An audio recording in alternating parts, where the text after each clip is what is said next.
The fire on Mount Carmel, Elijah and the prophets of Baal. Hello everyone, and welcome to Sacred Slumber. Before we dive into today's powerful message, I want to connect with each of you personally. How has your day been treating you so far?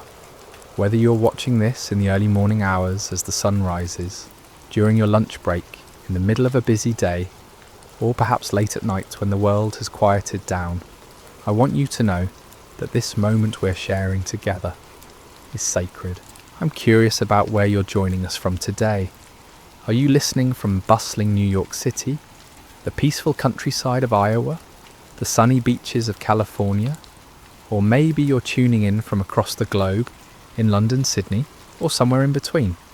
Wherever you are, whatever time it is in your corner of the world, you are exactly where God wants you to be right now. If this is your first time joining us, I want to extend a warm welcome to our Sacred Rest family. We're so grateful you're here. And if you've been walking this journey with us, thank you for your continued faithfulness and support. Before we begin today's incredible story, I encourage you to subscribe to Sacred Slumber if you haven't already. Hit that subscribe button and ring the notification bell so you never miss these life-changing messages that God has in store for us. Now let's prepare our hearts for what I believe will be one of the most dramatic, faith-building stories you'll hear. Today we're travelling back over 2,800 years to witness one of the most spectacular demonstrations of God's power ever recorded in human history.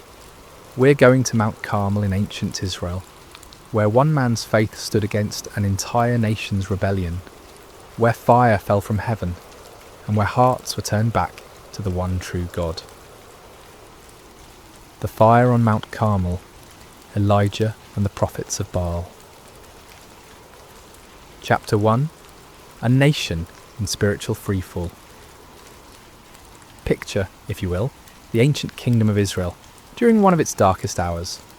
This wasn't just a time of political upheaval or economic hardship, though both of those existed.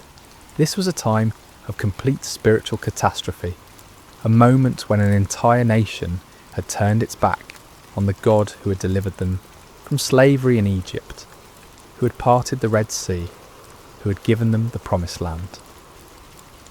King Ahab sat on the throne of Israel, and beside him ruled Queen Jezebel, a woman whose very name has become synonymous with wickedness and manipulation. Jezebel wasn't just content to worship false gods herself. She was determined to drag the entire nation of Israel down with her into the depths of idolatry and spiritual darkness. Under their reign, temples to Baal began sprouting up across the landscape like poisonous mushrooms after a storm. Baal was the Canaanite storm god, supposedly the controller of rain and fertility, the giver of crops and abundance. The people were drawn to him because they believed he could provide what they desperately needed: prosperity, security, and success. Sound familiar? In our modern world, we may not bow down to statues of Baal, but how many of us have made idols out of our careers, our bank accounts, our social media followers, or our pursuit of comfort and pleasure? The heart of humanity hasn't changed much in nearly 3,000 years. But Jezebel wasn't satisfied with just building temples. She launched a systematic persecution campaign against the prophets of the Lord. These faithful men and women of God were hunted down like criminals. Some were executed, others were forced to hide in caves and secret places, living in constant fear for their lives. The word of God was being silenced, and darkness was spreading across the land like a plague. Can you imagine living in such a time, when speaking the truth about God could cost you your life, when the very foundations of faith that had sustained a nation for generations were being torn down brick by brick, when it seemed like evil had won and righteousness had fled? Yet in the midst of this spiritual holocaust, God had his man. His name was Elijah, and he was about to become the most famous prophet in Israel's history. Chapter 2. The Drought of Divine Judgment. Before we meet Elijah face to face, we need to understand the backdrop against which his ministry unfolded. For 3 long years, not a single drop of rain had fallen on the land of Israel. This wasn't just an inconvenient dry spell or a minor weather pattern. This was divine judgment, God's response to a nation that had forgotten him and chased after false gods. The drought was devastating in ways that are hard for us to fully comprehend in our modern world of grocery stores and water systems. Rivers that had flowed for centuries dried up to cracked mud. Wells that had sustained families for generations ran completely dry. Crops withered in the fields, livestock died, and famine stalked the land like a relentless predator. People were desperate. Children cried from hunger. Farmers watched helplessly as their fields turned to dust. Merchants had nothing to sell, and families had nothing to eat. The very fabric of society was unravelling under the weight of this supernatural judgment. And yet, in their desperation, most of the people didn't turn back to the Lord. Instead, they cried out even more desperately to Baal, pleading with the storm god to send rain. They increased their sacrifices, intensified their rituals, and multiplied their prayers to deaf idols. They were convinced that if they just tried harder, if they just offered more, if they just believed with greater fervour, Baal would answer and the rains would come. But the skies remained as bronze hard and unyielding. Day after day, week after week, month after month, year after year, the sun blazed down mercilessly from a cloudless sky. The drought continued, and Baal remained silent. This is the world into which God sent his prophet Elijah. Not a comfortable world of revival meetings and supportive congregations, but a hostile environment where speaking God's truth could mean death, where the majority had embraced lies, and where the very elements seemed to declare that God's judgment was upon the land. Chapter 3. Enter Elijah, the man of fire. Elijah appears in the biblical narrative like a bolt of lightning splitting the darkness. We don't know much about his background or his early life. He's introduced simply as Elijah the Tishbite from Tishbe in Gilead. No impressive genealogy, no royal connections, no seminary degrees or credentials. Just a man from a small town that most people had probably never heard of. But what Elijah lacked in pedigree, he more than made up for in faith, courage, and an unshakable conviction that the Lord God of Israel was the one true God. While the nation around him bowed to Baal, Elijah stood firm. While others compromised and conformed, Elijah remained faithful. While the majority chose the easy path of popular religion, Elijah chose the narrow way of truth. God had sustained Elijah supernaturally during the 3 years of drought. First, he had sent him to the brook Cherith, where ravens brought him bread and meat every morning and evening, and he drank from the brook. When the brook dried up, God sent him to a widow in Zarephath, where a handful of flour and a little oil miraculously sustained 3 people for over a year. These experiences had built Elijah's faith to an unshakable level. He had seen God's provision in impossible circumstances. He had witnessed miracles that defied natural law. He had learned to trust completely in God's power and faithfulness, even when everything around him suggested that God had forgotten or abandoned his people. Now, as the drought entered its 3rd year, God was ready to use his seasoned servant for the greatest demonstration of divine power Israel had seen since the days of Moses. The time had come for a showdown that would echo through the ages, a confrontation that would prove once and for all who was the true God and who were merely the inventions of human imagination. Chapter 4. The Divine Commission. The word of the Lord came to Elijah with crystal clarity. Go and present yourself to Ahab, and I will send rain on the land. It was time for the drought to end, but first there would be a reckoning. God wasn't just going to quietly restore the rain and let everyone go back to their lives as if nothing had happened. He was going to make a statement that would be impossible to ignore or explain away.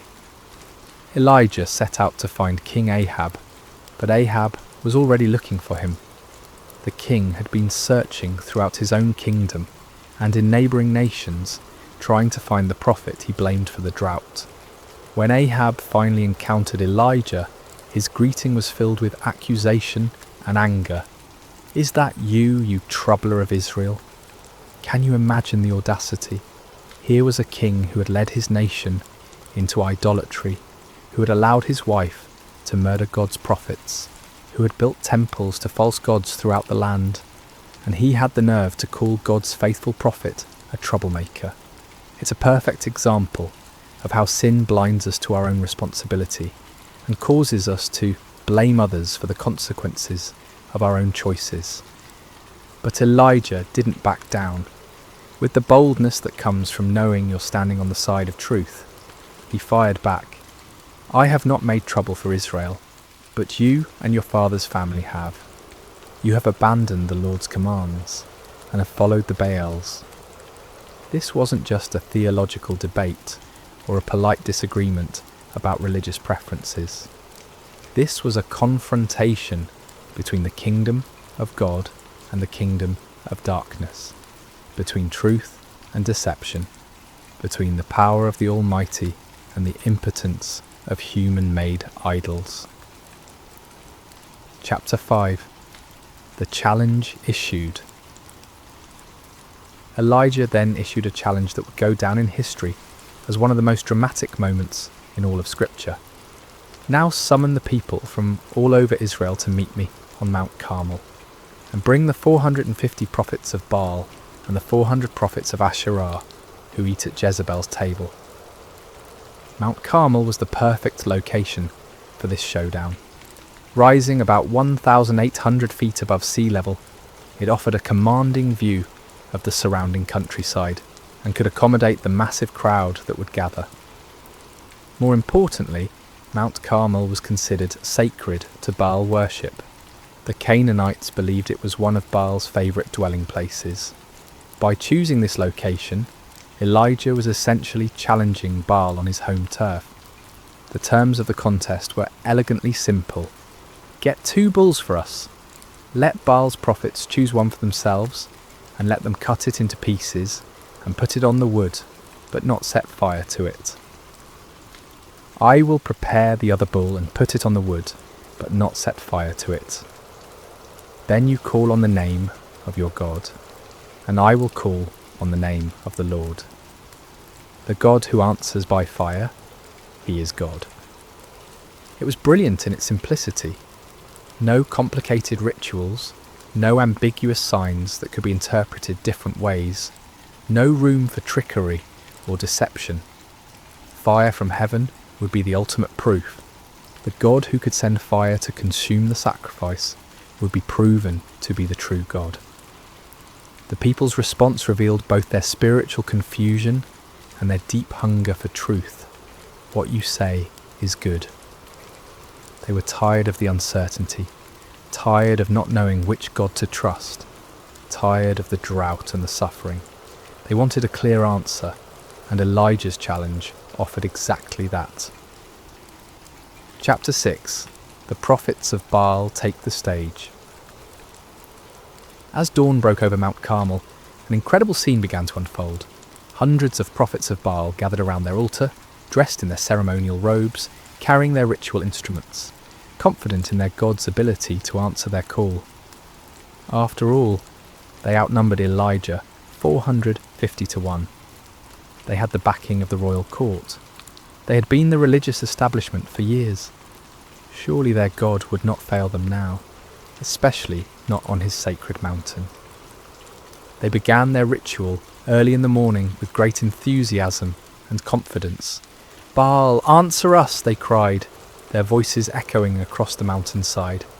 They danced around their altar with wild abandon, their movements becoming more and more frenzied as they worked themselves into a religious fervour. This wasn't a quiet, dignified ceremony. This was raw, primal religion at its most intense.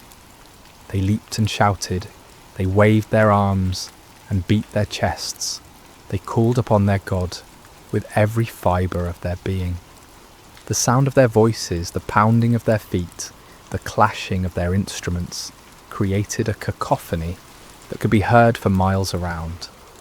But as the morning wore on and became noon, something became increasingly obvious. Nobody was answering. The sky remained clear and cloudless. No fire fell from heaven. No voice spoke from the heavens. The altar remained cold and lifeless, despite all their passionate pleading. You have to understand, these weren't insincere men going through empty motions. These prophets genuinely believed in Baal. They had devoted their lives to serving him. They had staked their reputations, their careers, and their very identities on the belief that he was real and powerful. The failure of their God to respond wasn't just embarrassing, it was devastating to everything they had built their lives upon. Chapter 7. Elijah's Divine Sarcasm.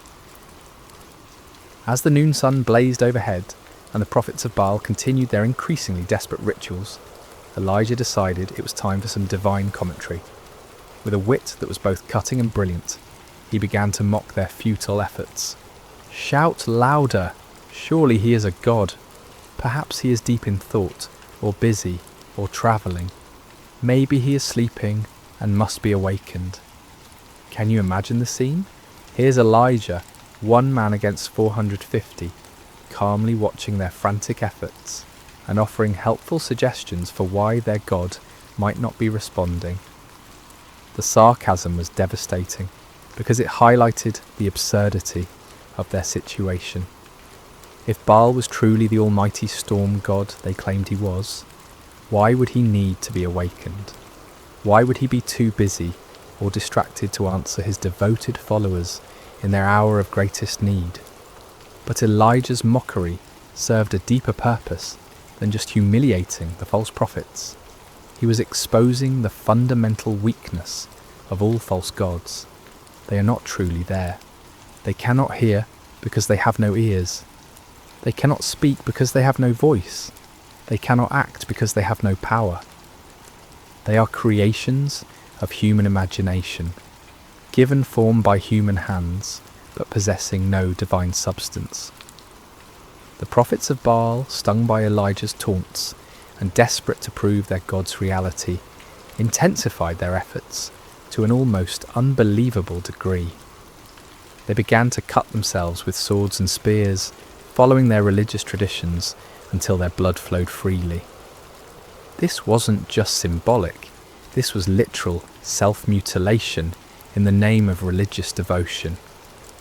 From noon until evening, they continued this horrific display, their voices growing hoarse from shouting, their bodies weakened by loss of blood, their spirits crushed by the growing realization that their God was not going to answer. The contrast couldn't have been more stark. On one side, frantic activity and desperate self-harm producing nothing.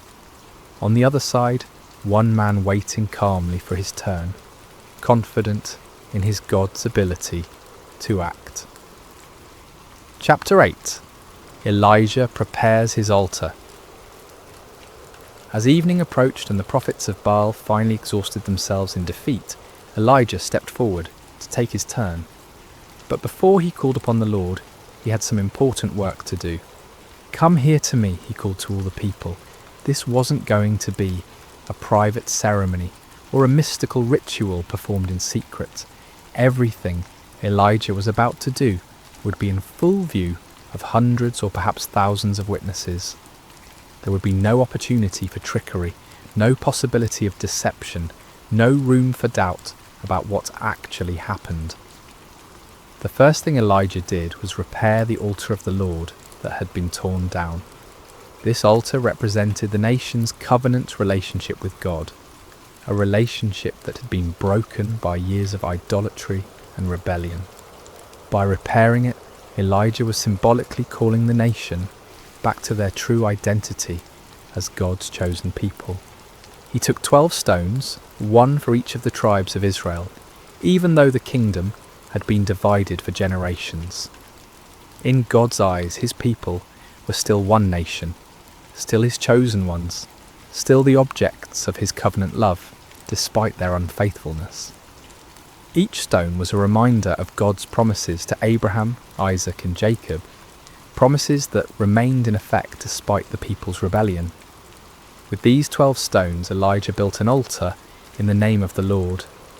Then he dug a trench around it, large enough to hold about 15 litres of water. This wasn't just for dramatic effect, it was about to serve a very important purpose in demonstrating that what was about to happen could only be attributed to divine intervention. Chapter 9. The Ultimate Act of Faith. What Elijah did next was so audacious, so seemingly foolish, that it takes your breath away. Remember, this was in the 3rd year of a devastating drought. Water was more precious than gold. People were dying of thirst. Every drop was carefully conserved and rationed. And Elijah ordered 4 large jars to be filled with water and poured over the offering and the wood. Can you imagine the gasps from the crowd? Can you picture the shock on people's faces as they watched precious, life-giving water being poured out lavishly over an altar? Some in the crowd probably thought Elijah had lost his mind. Others might have been angry at what seemed like a wasteful display. But Elijah wasn't finished. "Do it again," he said. And they did it a second time, pouring out 4 more jars of precious water over the sacrifice and the wood. "Do it a 3rd time," Elijah commanded. And a 3rd time they soaked the altar until the water ran down around it and filled the trench he had dug. 12 jars of water in total. Everything was completely saturated. The wood was soaked through. The sacrifice was drenched. The stones were wet. Even the ground around the altar was muddy with water.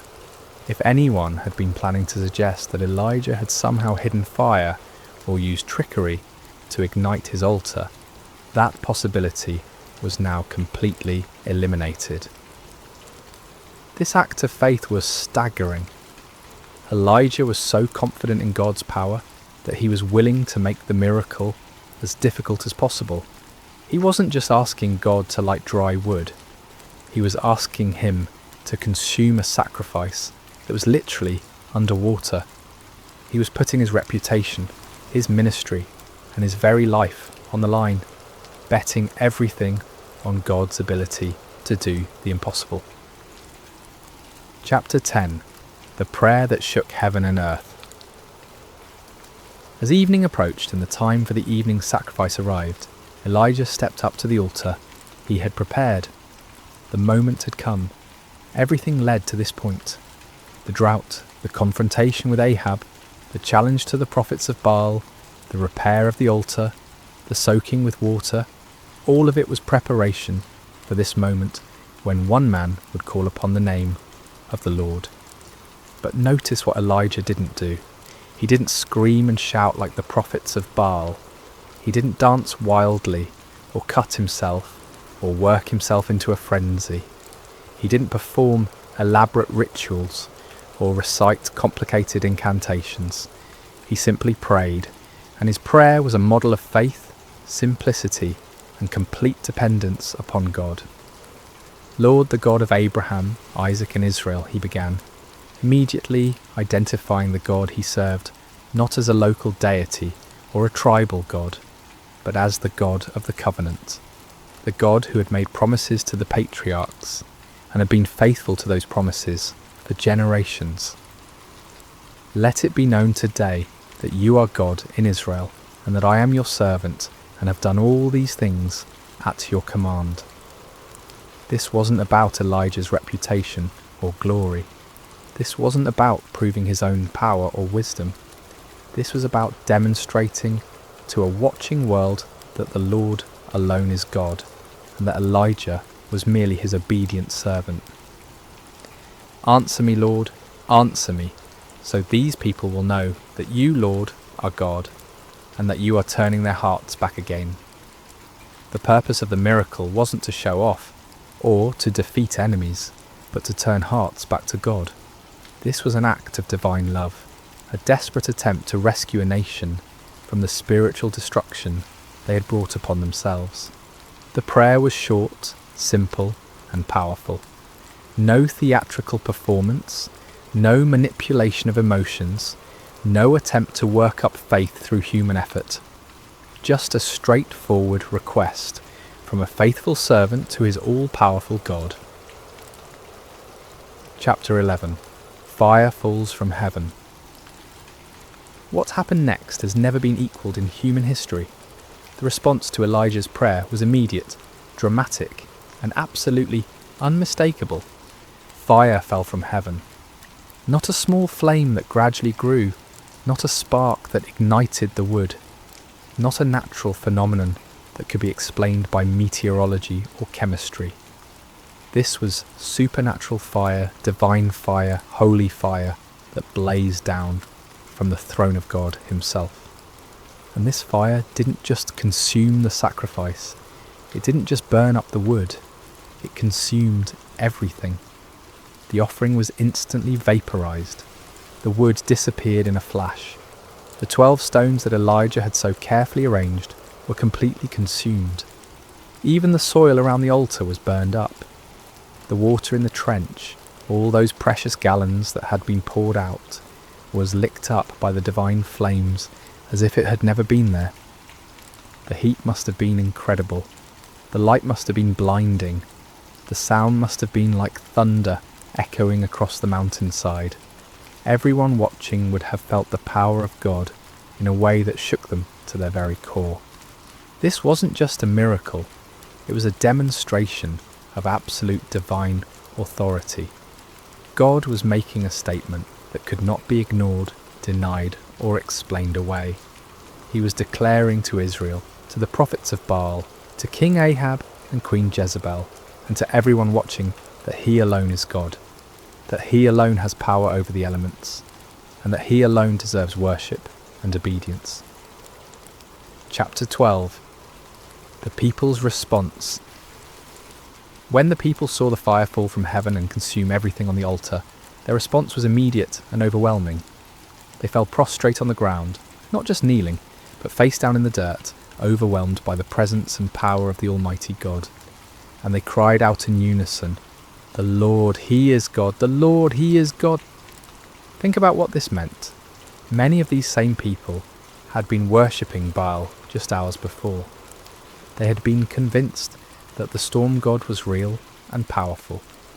They had invested their hopes, their prayers, and their sacrifices in a false deity. But now, confronted with undeniable evidence of God's power, they acknowledged the truth they had been running from for 3 years. This wasn't just an intellectual acknowledgement or a polite religious sentiment. This was a deep, heart-level recognition of divine authority. They had seen something that shattered their old beliefs and transformed their understanding of spiritual reality. The God of Israel, the God of Abraham, Isaac and Jacob, the God their fathers had worshipped. He was the true God, and all other gods were mere pretenders. The cry, "The Lord, He is God," became a declaration of faith that echoed across the mountainside and down through the centuries. It was a moment of national awakening, a turning point when an entire people group remembered who they were and whose they were. Chapter 13. Justice and Restoration. But the story didn't end with the people's declaration of faith. God's justice demanded that those who had led the nation astray face the consequences of their deception. Under Elijah's direction, the people seized the 450 prophets of Baal who had spent the day proving the powerlessness of their God. This might seem harsh to our modern sensibilities, but we need to understand the context.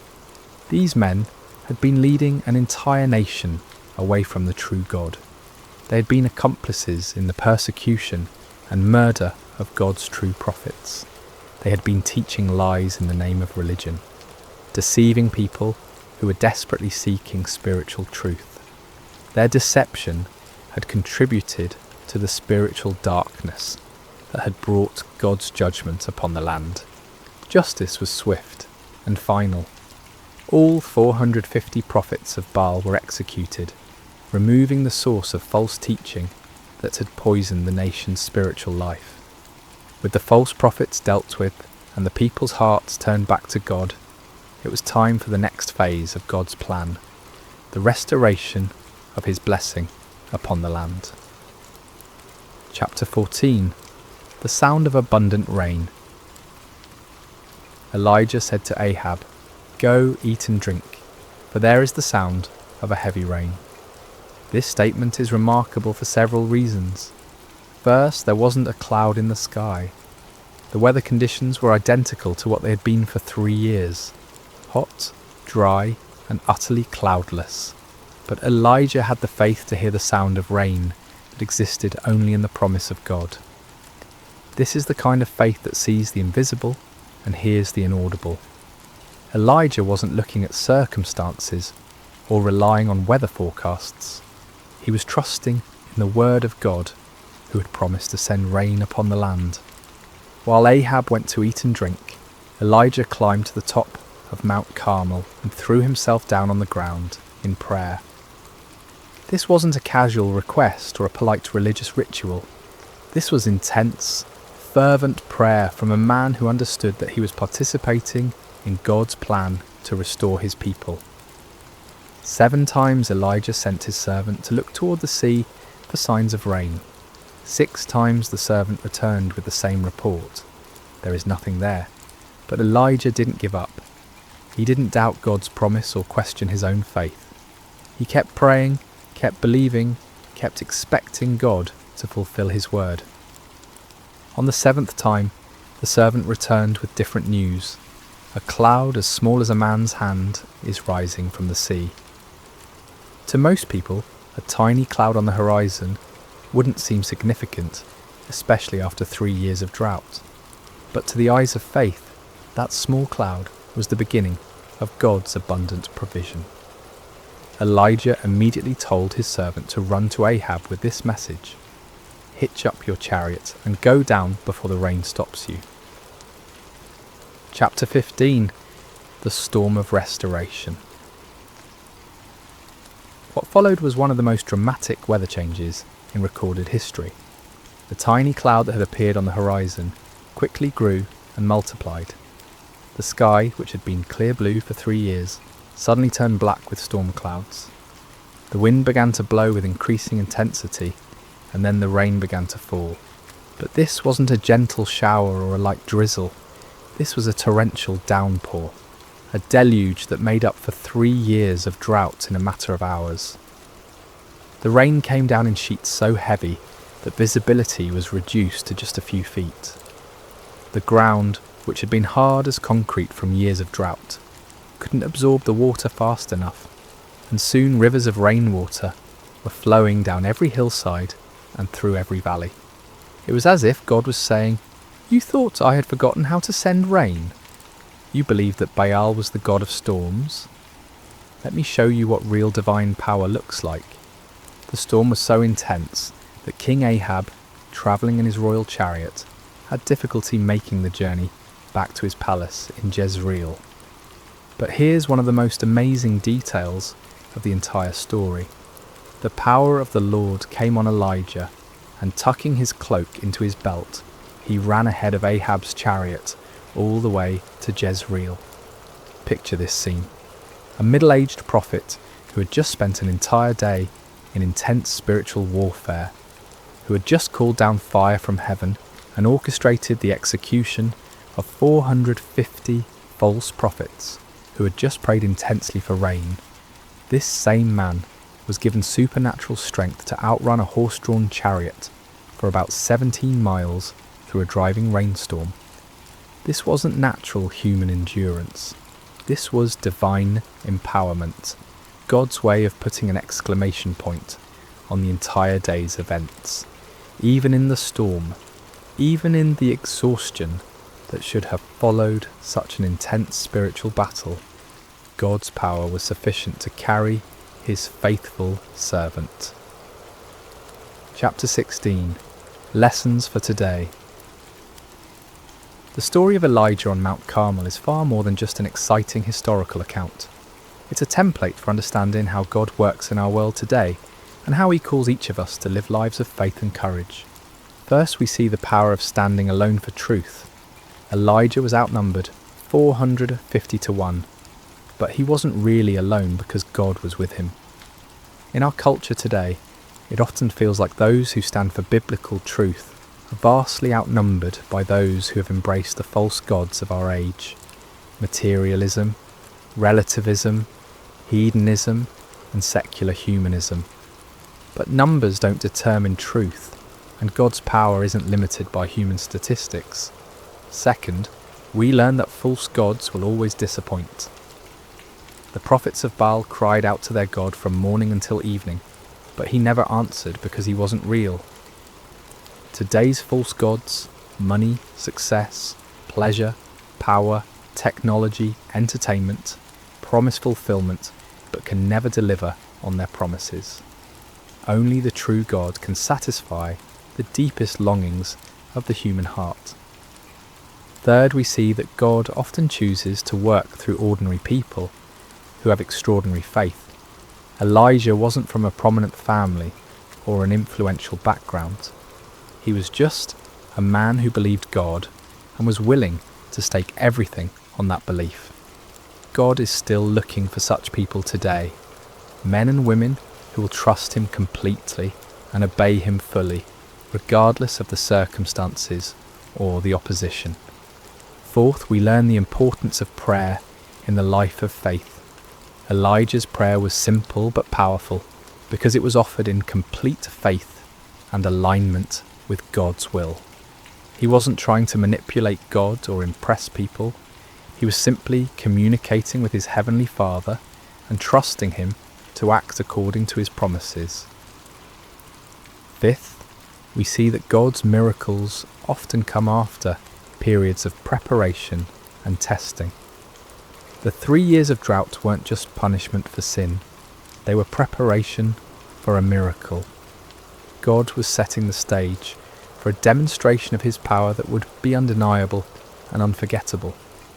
Sometimes what looks like delay in our lives is actually divine preparation for something greater than we could imagine. Conclusion. Where is your Mount Carmel? As we conclude this incredible story, I want to ask you a personal question. Where is your Mount Carmel?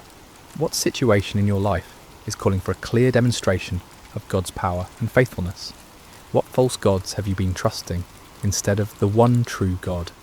What impossible circumstance are you facing that only divine intervention can resolve? Maybe you're facing a financial crisis that seems hopeless and you need God to provide for your needs in supernatural ways. Perhaps you're dealing with a health challenge that has left doctors puzzled, and you need the great physician to demonstrate his healing power. It could be that you're struggling with a relationship that seems beyond repair, and you need the God of restoration to work a miracle in your marriage or family. Or maybe your Mount Carmel is more internal. Maybe you've been worshipping the false gods of success, approval, comfort, or control, and you need to experience the reality of God's presence and power in a fresh way.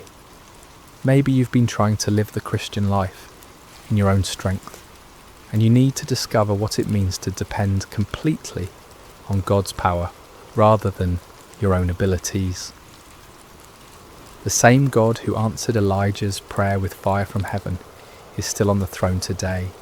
He still hears the prayers of his people. He still demonstrates his power in impossible situations. He still turns hearts back to himself and brings restoration where there has been devastation. But like Elijah, we must be willing to stake everything on God's faithfulness. We must be prepared to stand alone if necessary, to trust when circumstances seem impossible, to pray with faith rather than doubt, and to give God the opportunity to show his power in ways that will leave no doubt about his reality and love. The fire that fell on Mount Carmel that day wasn't just about proving that the Lord is God, though it certainly did that. It was about a loving father reaching out to his wayward children, demonstrating his power not to destroy them but to draw them back to himself. It was about restoration, redemption, and the kind of love that will go to any lengths to rescue those who are precious to him. That same love is reaching out to you today. That same power is available to you in your situation. That same God who answered Elijah is waiting to answer your prayers and demonstrate his faithfulness in your life. The question isn't whether God is able. The question is whether you're willing to trust him completely, to step out in faith even when the odds seem impossible, and to give him the opportunity to show his power in your Mount Carmel moment. So I challenge you today, don't settle for the false gods of our culture. Don't be satisfied with a powerless religion that looks good on the surface but lacks the reality of divine presence. Cry out like the people on Mount Carmel, "The Lord, he is God. The Lord, he is God." And then watch as the fire of his presence transforms your impossible situation into a testimony of his faithfulness and power. The same God who sent fire from heaven is ready to move in your life today. Are you ready to trust him completely and see what he will do? Remember to subscribe to Sacred Rest for more life-changing messages like this one.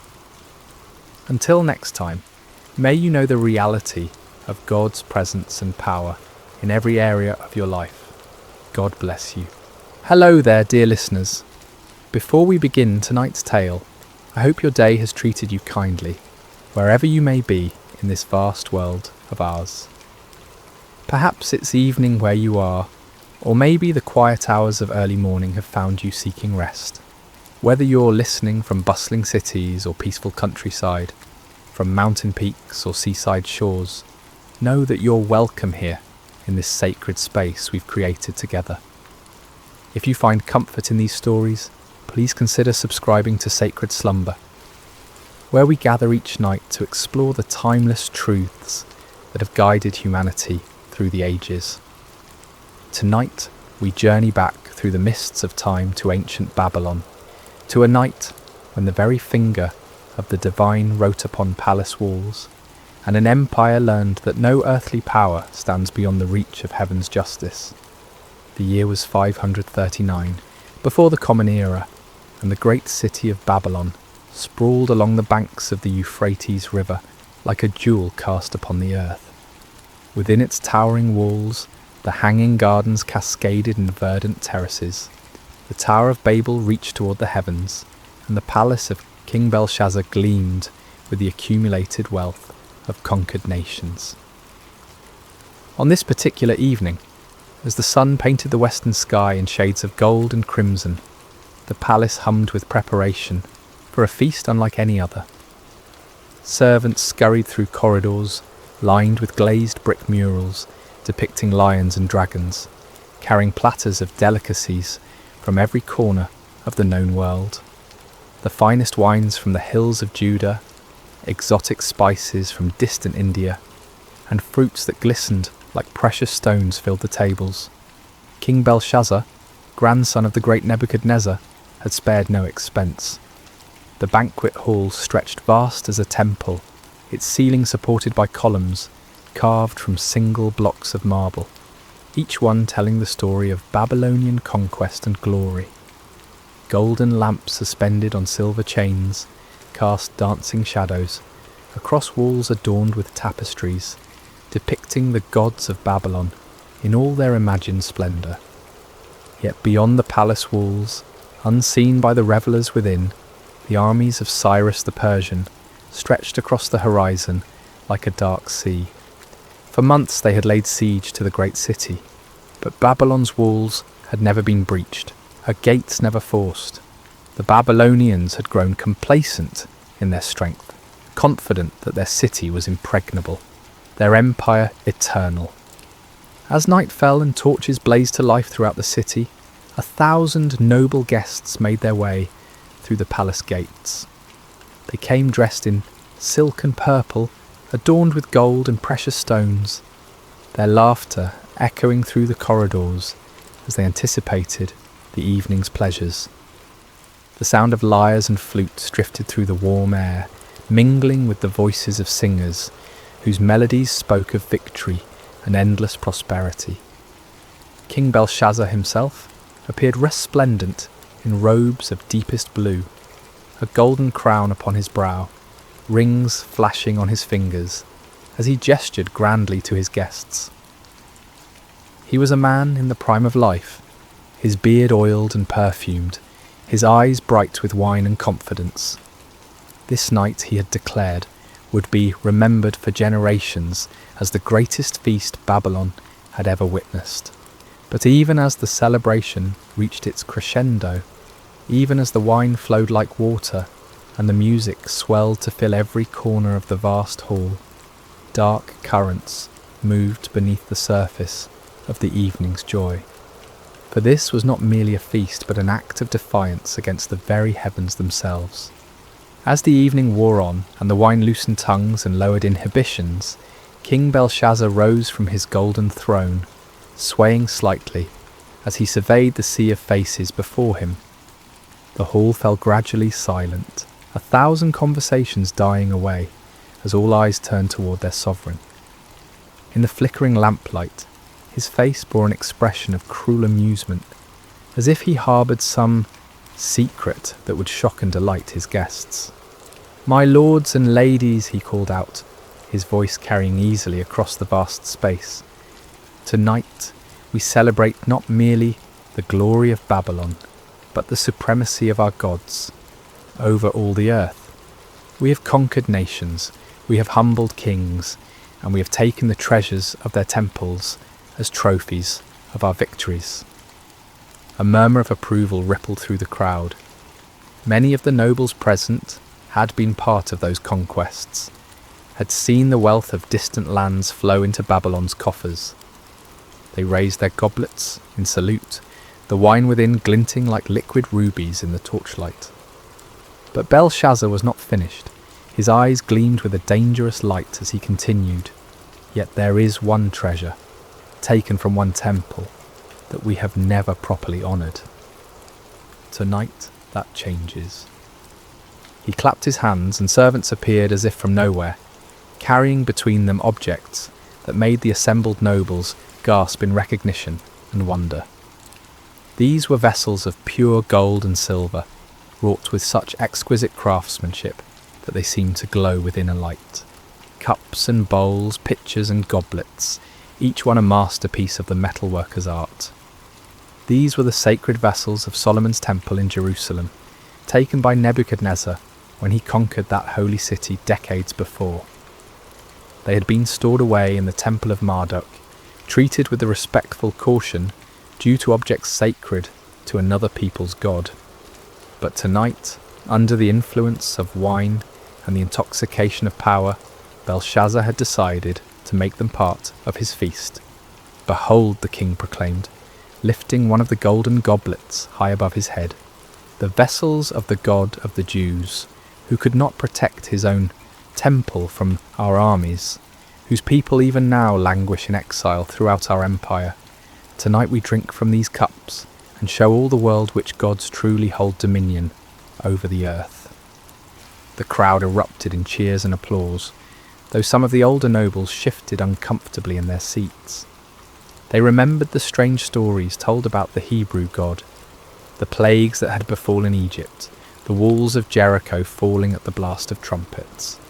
But wine and peer pressure overcame their caution, and soon they too were caught up in the moment's enthusiasm. Servants moved through the hall, distributing the sacred vessels among the guests.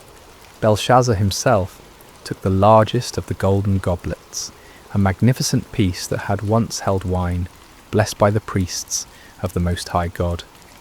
He filled it to the brim with the finest vintage from his royal cellars, the red wine dark as blood in the sacred cup. "To Marduk, chief of our gods," he cried, raising the goblet high, "who gives us victory over all our enemies. The assembled throng raised their own sacred vessels, taken from the very altar of the Lord. To Marduk, they chorused, their voices echoing off the marble walls. But Belshazzar was not content with honouring just one deity. As the evening progressed and the wine continued to flow, he led toast after toast, each one more blasphemous than the last. To the gods of gold, he proclaimed, and the crowd drank deeply from vessels that had once held the showbread of the temple. To the gods of silver, he continued, as goblets that had caught the blood of sacrifices now brimmed with Babylonian wine. To the gods of bronze and iron, the king shouted, his voice growing hoarser with each proclamation. To the gods of wood and stone, who have made Babylon the greatest empire the world has ever seen. With each toast the revelry grew wilder, the laughter louder, the dancing more frenzied. Noble ladies spun in their silk gowns, their jewellery catching the lamplight as they moved. Men struck up drinking songs, their voices blending in harmony that spoke of triumph and excess. The very air seemed thick with incense and wine fumes, creating an atmosphere of decadent celebration. But high above the palace, in the courts of heaven, other eyes watched this display of pride and blasphemy. The sacred vessels, fashioned for the worship of the one true God, profaned by lips that praised idols of metal and wood. The moment had come for divine justice to make itself known upon the earth. It was in the midst of the wildest revelry, as the feast reached its crescendo of blasphemous celebration, that the atmosphere in the great hall began to change. At first it was subtle, a gradual shift that few noticed amid the chaos of music and laughter. The temperature seemed to drop slightly, though the braziers still burned brightly, and the press of bodies should have kept the air warm. A strange stillness crept into the room, not the absence of sound, but something deeper, as if the very air had grown heavy with an unseen presence. King Belshazzar stood near his throne, swaying slightly from the effects of wine, his golden goblet raised in yet another toast to the gods of Babylon. His nobles surrounded him, their faces flushed with drink and excitement, sacred vessels clutched in their hands as they prepared to echo their sovereign's words. The musicians played with passionate intensity, their instruments weaving melodies that spoke of earthly glory and endless prosperity. And then, in the space of a single heartbeat, everything changed. The music faltered first, not as if the musicians had stopped playing, but as if the very air had grown too thick to carry their melodies. Conversations died mid-sentence, laughter cut off as abruptly as if severed by a blade. Even the flickering flames of the lamps seemed to burn lower, their light growing dim and uncertain. It was then that someone screamed. The cry came from a noble woman near the eastern wall, her voice sharp with terror as her trembling finger pointed upward. Every head in the vast hall turned to follow her gaze, and what they saw there drove the colour from their faces and the strength from their limbs. There, upon the wall directly opposite the king's throne, a human hand had appeared, not attached to any arm or body, but suspended in the air as if emerging from the very substance of eternity itself. The hand was illuminated by its own light, pale and ghostly, yet undeniably real, casting shadows that danced across the painted murals of Babylonian gods. The fingers were long and elegant, neither young nor old, but possessed of a timeless quality that spoke of power beyond human understanding. They moved with deliberate precision, as if guided by a will that brooked no resistance, no hesitation. And as the assembled throng watched in growing horror, those fingers began to write. The writing appeared as lines of fire upon the polished marble, each character burning itself into the stone with the permanence of divine judgment. The script was unlike any earthly language, neither Babylonian cuneiform nor Hebrew letters, but something older and more fundamental, as if the very essence of meaning was being carved directly into reality itself. King Belshazzar felt his knees begin to shake, his golden goblet slipping from nerveless fingers to shatter upon the floor. The sacred vessel that moments before had held wine, offered in mockery to false gods, now lay broken, its precious contents spreading like blood across the marble. His face, so recently flushed with wine and arrogance, had gone pale as death, his eyes wide with a terror he had never before experienced. The hand continued its work, unmoved by the chaos it had caused in the hall below. Characters appeared one after another, each one blazing within a fire before settling into a steady glow that seemed to penetrate the very souls of all who looked upon it. The writing was clear and bold, demanding attention, impossible to ignore or dismiss. Around the hall, the reaction was immediate and visceral. Some of the nobles had fallen to their knees, whether from terror or instinctive reverence, it was impossible to say. Others pressed against the walls as if trying to escape through solid stone, their eyes never leaving the supernatural display before them. The sacred vessels of Solomon's temple lay scattered across the floor, abandoned by hands that now trembled too violently to hold them. The musicians had long since set down their instruments, their faces pale masks of fear. Servants cowered in doorways, torn between the desire to flee and their duty to remain. The dancing girls who moments before had spun and laughed now stood frozen like statues, their silk scarves trailing forgotten around their feet. But it was upon King Belshazzar that the greatest terror fell.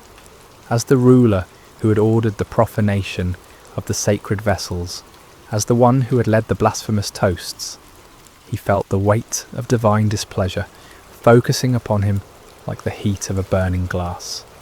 His crown, so recently a symbol of earthly power, now felt heavy as lead upon his brow. His royal robes, dyed in the finest purples and blues, seemed to hang upon him like grave clothes. The hand finished its work and faded from view as suddenly as it had appeared, leaving behind only the words burning upon the wall like coals of fire. But even in its absence, the presence that had guided it remained, filling the hall with an atmosphere of judgment that made every breath a struggle. Silence reigned in the great banquet hall of Babylon, broken only by the occasional sob or whispered prayer.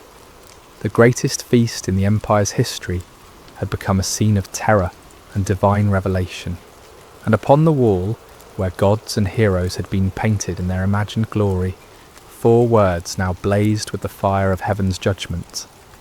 Mene, Mene, Tekel, Parsin. In the awful silence that followed the hand's disappearance, King Belshazzar stood transfixed, his gaze locked upon the burning words that seemed to sear themselves deeper into his consciousness with each passing moment. The weight of divine judgment pressed down upon the hall like a physical force, and the king's breath came in short, sharp gasps, as if the very air had grown too thin to sustain life. Gradually, as the initial shock began to wear off, the practical reality of the situation asserted itself. Here were words written by a supernatural hand, clearly intended as some form of message or warning, but their meaning remained utterly mysterious. The script was unlike anything in the libraries of Babylon, the characters seeming to shift and dance, even as they maintained their fixed positions upon the wall. "The wise men," Belshazzar managed to croak, his voice barely recognisable. "Summon all the wise men of Babylon, every magician, every astrologer, every diviner in the city. Bring them here at once." His command galvanised the paralysed servants into action. They scattered like leaves before a wind, grateful for any excuse to leave the presence of those terrifying words. Throughout the palace and into the city they ran, pounding upon doors and rousing from sleep the learned men whose wisdom had served the empire for generations. The first to arrive were the court magicians, men whose elaborate robes and mystical instruments had earned them places of honour at royal ceremonies. They entered the banquet hall with confidence, their heads held high and their voices ready with the usual formulas of greeting and flattery.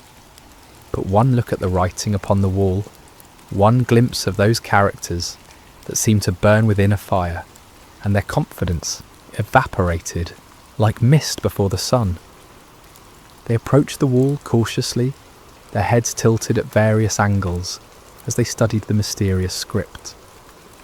They consulted ancient tablets and scrolls, compared the characters to every known form of writing, whispered incantations and cast lots according to their various arts. But though they laboured long into the night, turning the problem over from every conceivable angle, they could make no sense of the divine message. The astrologers came next, men who claimed to read the future in the movements of stars and planets. They examined the writing with instruments of bronze and silver, measuring the angles and proportions of each character as if they were constellations written across the heavens. They calculated and computed, referenced their star charts, and consulted their ancient tables, but the meaning of the words remained as hidden as the dark side of the moon. As the hours passed, more and more of Babylon's learned men arrived at the palace, priests of Marduk and Ishtar, scholars who had studied in the great libraries, men whose reputations for wisdom extended throughout the known world. Each group brought their own methods and their own certainty that they would succeed where others had failed. Yet one by one, they too were forced to admit defeat before the mystery of the burning words. King Belshazzar grew increasingly desperate as each attempter failed. He paced before his throne like a caged lion, his robes dishevelled and his crown askew. The sacred vessels of Solomon's temple lay scattered and forgotten across the floor, their golden surfaces reflecting the supernatural light from the wall in fractured gleams that hurt the eyes to look upon. "Gold," the king proclaimed suddenly, his voice cracking with strain. "I will give gold beyond counting to whoever can read these words. Silver and precious stones, lands and titles, whatever they desire shall be theirs." But even the promise of unlimited wealth could not unlock the meaning of heaven's message. The wise men huddled together in small groups, whispering their theories and hypotheses, but none dared claim understanding of what clearly lay beyond human comprehension. It was then, as the night wore on toward dawn and desperation reached its peak, that a new figure entered the banquet hall. She was an elderly woman, her hair white as snow, but her back still straight and her eyes bright with intelligence. This was Nitocris, the Queen Mother, widow of Nebuchadnezzar and grandmother to Belshazzar himself. She had heard the commotion from her private quarters, had seen the servants running through the corridors, and felt the strange oppression that seemed to hang over the entire palace. Now she made her way through the crowd of baffled wise men, her presence commanding respect even in the midst of chaos. "My Lord King," she said, her voice carrying clearly across the hall, despite her advanced years. "I see that you are troubled, that the colour has left your face and your limbs shake with fear. Do not let your thoughts alarm you, and do not look so pale." Belshazzar turned toward her, her hope flickering in his eyes like a candle flame in a dark room. "Grandmother, you have seen much in your long life. You were wife to great Nebuchadnezzar. You know the secrets of the empire. Can you tell me what these words mean?" The Queen Mother approached the wall, studying the burning characters with the careful attention of one who had witnessed many supernatural events during her husband's reign. "I cannot read these words, my grandson," she said at length, "but I know of one who might." She turned back to face the assembly, her aged voice somehow carrying more authority than all the learned men combined. "There is a man in your kingdom in whom is the spirit of the holy gods. In the days of your grandfather, light and understanding and wisdom, like the wisdom of the gods, were found in him. King Nebuchadnezzar appointed him chief of the magicians, enchanters, Chaldeans, and astrologers." A murmur ran through the crowd at these words. Many of the older nobles remembered stories from Nebuchadnezzar's time, tales of a Hebrew exile who had interpreted dreams and solved mysteries that baffled all others. But in the years since the great king's death, this man had faded from prominence, forgotten in the new reign's focus on younger advisors. This man Daniel, the Queen Mother continued, whom the king named Belteshazzar, has an excellent spirit, knowledge, and understanding to interpret dreams, explain riddles, and solve problems. Let Daniel be called, and he will tell you what the writing means. As the name Daniel echoed through the hall, Belshazzar felt a mixture of hope and apprehension. He had heard the stories, knew of the Hebrews' reputation for wisdom and divine favour, but he also knew that Daniel had served his grandfather faithfully and might not be inclined to help the king who had dishonoured the vessels of his people's God. Nevertheless, desperation overcame pride, and Belshazzar gave the command, "Find Daniel the Hebrew, bring him here immediately. If he can read these words, he shall be clothed in purple and have a chain of gold around his neck, and he shall be the third ruler in the kingdom." As servants rushed to obey this new command, the burning words continued to glow upon the wall, patient as eternity, waiting for the one who had been chosen to unlock their meaning and pronounce the doom of Babylon. The dawn was breaking over Babylon when Daniel arrived at the palace, summoned from sleep by urgent messengers, who spoke in hushed, fearful tones of supernatural writing and royal desperation. He was an old man now, his beard white with age and his face marked by the lines of many years spent in faithful service to foreign kings. Yet his eyes remained clear and bright, reflecting a wisdom that came not from human learning, but from communion with the eternal God. As he entered the banquet hall, Daniel paused for a moment to take in the scene before him. The remnants of the great feast lay scattered about like the debris of a broken dream. Golden plates and silver cups, many of them the sacred vessels of Solomon's temple, littered the floor, among pools of spilled wine and trampled delicacies.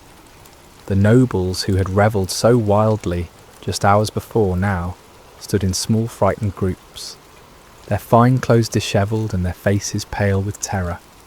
But it was the writing upon the wall that commanded his attention, those 4 words blazing with divine fire that no earthly wisdom could extinguish. Daniel looked upon them without fear, for he recognised the hand that had written them, and he understood that he stood in the presence of the Almighty's judgment. King Belshazzar approached him with hasty, desperate steps, his royal dignity forgotten in his need for answers. "Are you Daniel, one of the exiles from Judah, whom my grandfather the king brought from Judah?" he asked, though he already knew the answer. "I have heard of you, that the spirit of the gods is in you, and that light and understanding and excellent wisdom are found in you." The king gestured toward the wall with a trembling hand. "Now the wise men and enchanters have been brought in before me to read this writing and make known to me its interpretation, but they could not show the interpretation of the matter. But I have heard that you can give interpretations and solve problems. Now if you can read the writing and make known to me its interpretation, you shall be clothed with purple and have a chain of gold around your neck, and shall be the third ruler in the kingdom." Daniel listened to these promises of wealth and power with the patience of one who had seen empires rise and fall, who had served in the courts of kings and understood the vanity of earthly honours. When Belshazzar finished speaking, the old prophet's response came with quiet authority that somehow filled the vast hall more completely than the king's desperate entreaties.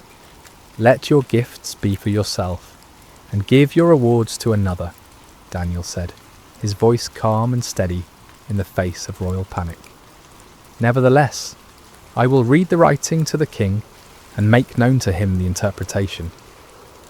But before he would interpret the supernatural message, Daniel had words of his own to speak, words that cut to the heart of the night's blasphemous revelry, and laid bare the spiritual rebellion that had brought divine judgment upon Babylon. "O King," he began, his voice growing stronger as he spoke, "the Most High God gave Nebuchadnezzar, your grandfather, kingship, and greatness, and glory, and majesty. And because of the greatness that he gave him, all peoples, nations, and languages trembled and feared before him. Whom he would, he killed, and whom he would, he kept alive. Whom he would, he raised up, and whom he would, he humbled." The assembled nobles listened in growing discomfort as Daniel recounted the story they all knew but preferred to forget. Nebuchadnezzar's pride, his claim to have built Babylon by his own power and for his own glory, and the terrible judgment that followed. How the great king had been driven from among men to live like a beast in the wilderness, eating grass like an ox, and letting his hair grow long as eagle's feathers and his nails like birds' claws.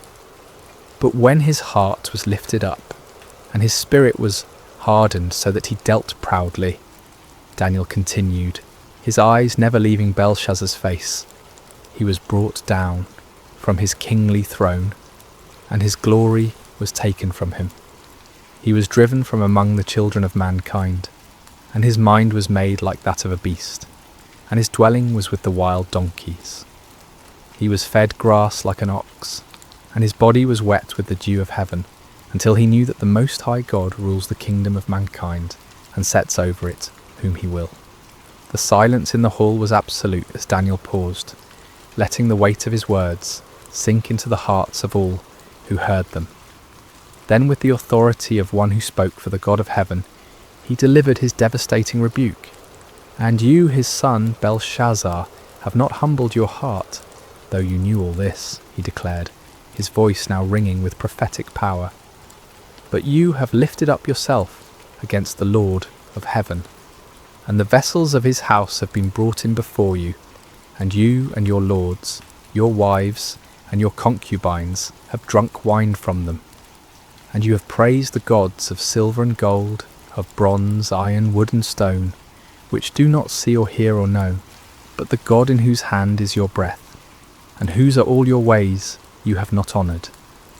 Each word fell upon the assembled company like blows from a hammer, shattering their illusions of security and exposing the full extent of their rebellion against the Most High. Belshazzar himself seemed to shrink before Daniel's accusing words, his royal robes hanging loose about his diminished frame, his crown sitting askew upon a head bowed with shame and terror.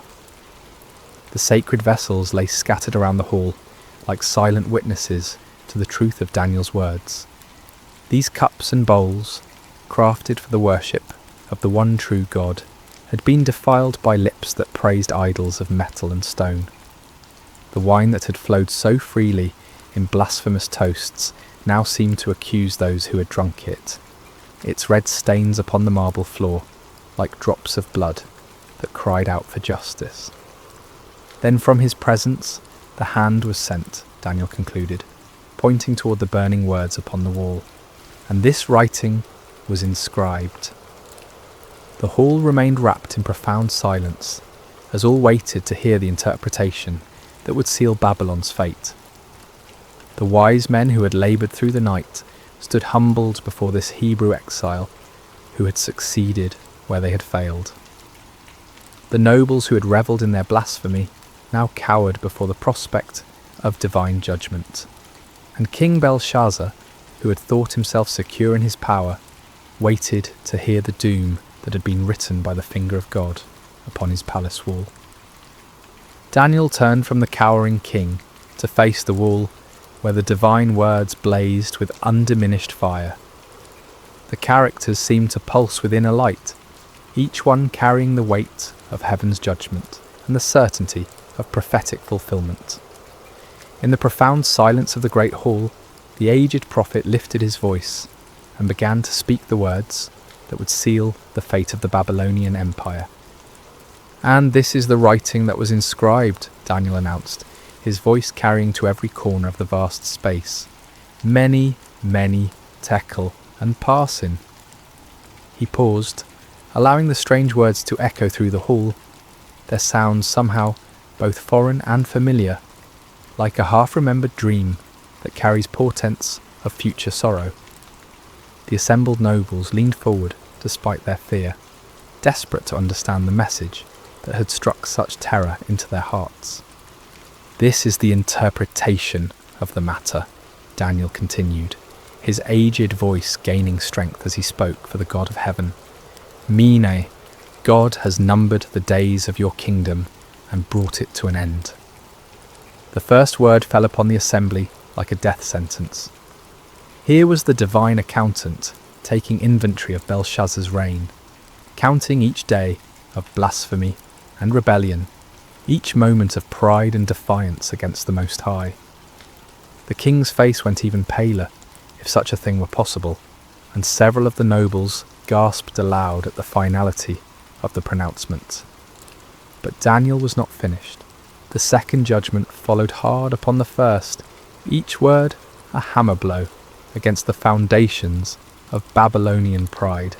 "Tekel, you have been weighed on the scales and found wanting."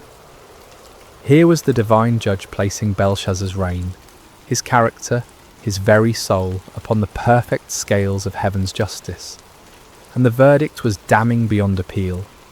Found wanting, found lacking, found insufficient when measured against the standards of righteousness and truth. The king, who had thought himself great in his own eyes, was revealed to be nothing more than a feather in the balance when weighed against divine holiness. Belshazzar's knees gave way completely at these words, and he would have fallen had not two of his guards stepped forward to support him. The golden crown tumbled from his head to ring against the marble floor, the sound echoing through the hall like a funeral bell. His royal robes, so recently symbols of power and majesty, now seemed to hang upon him like burial shrouds. "Perez," Daniel proclaimed, using the singular form of the final word, "your kingdom is divided and given to the Medes and Persians." The last judgment was perhaps the most terrible of all, for it spoke not merely of the king's personal doom, but of the end of the empire itself.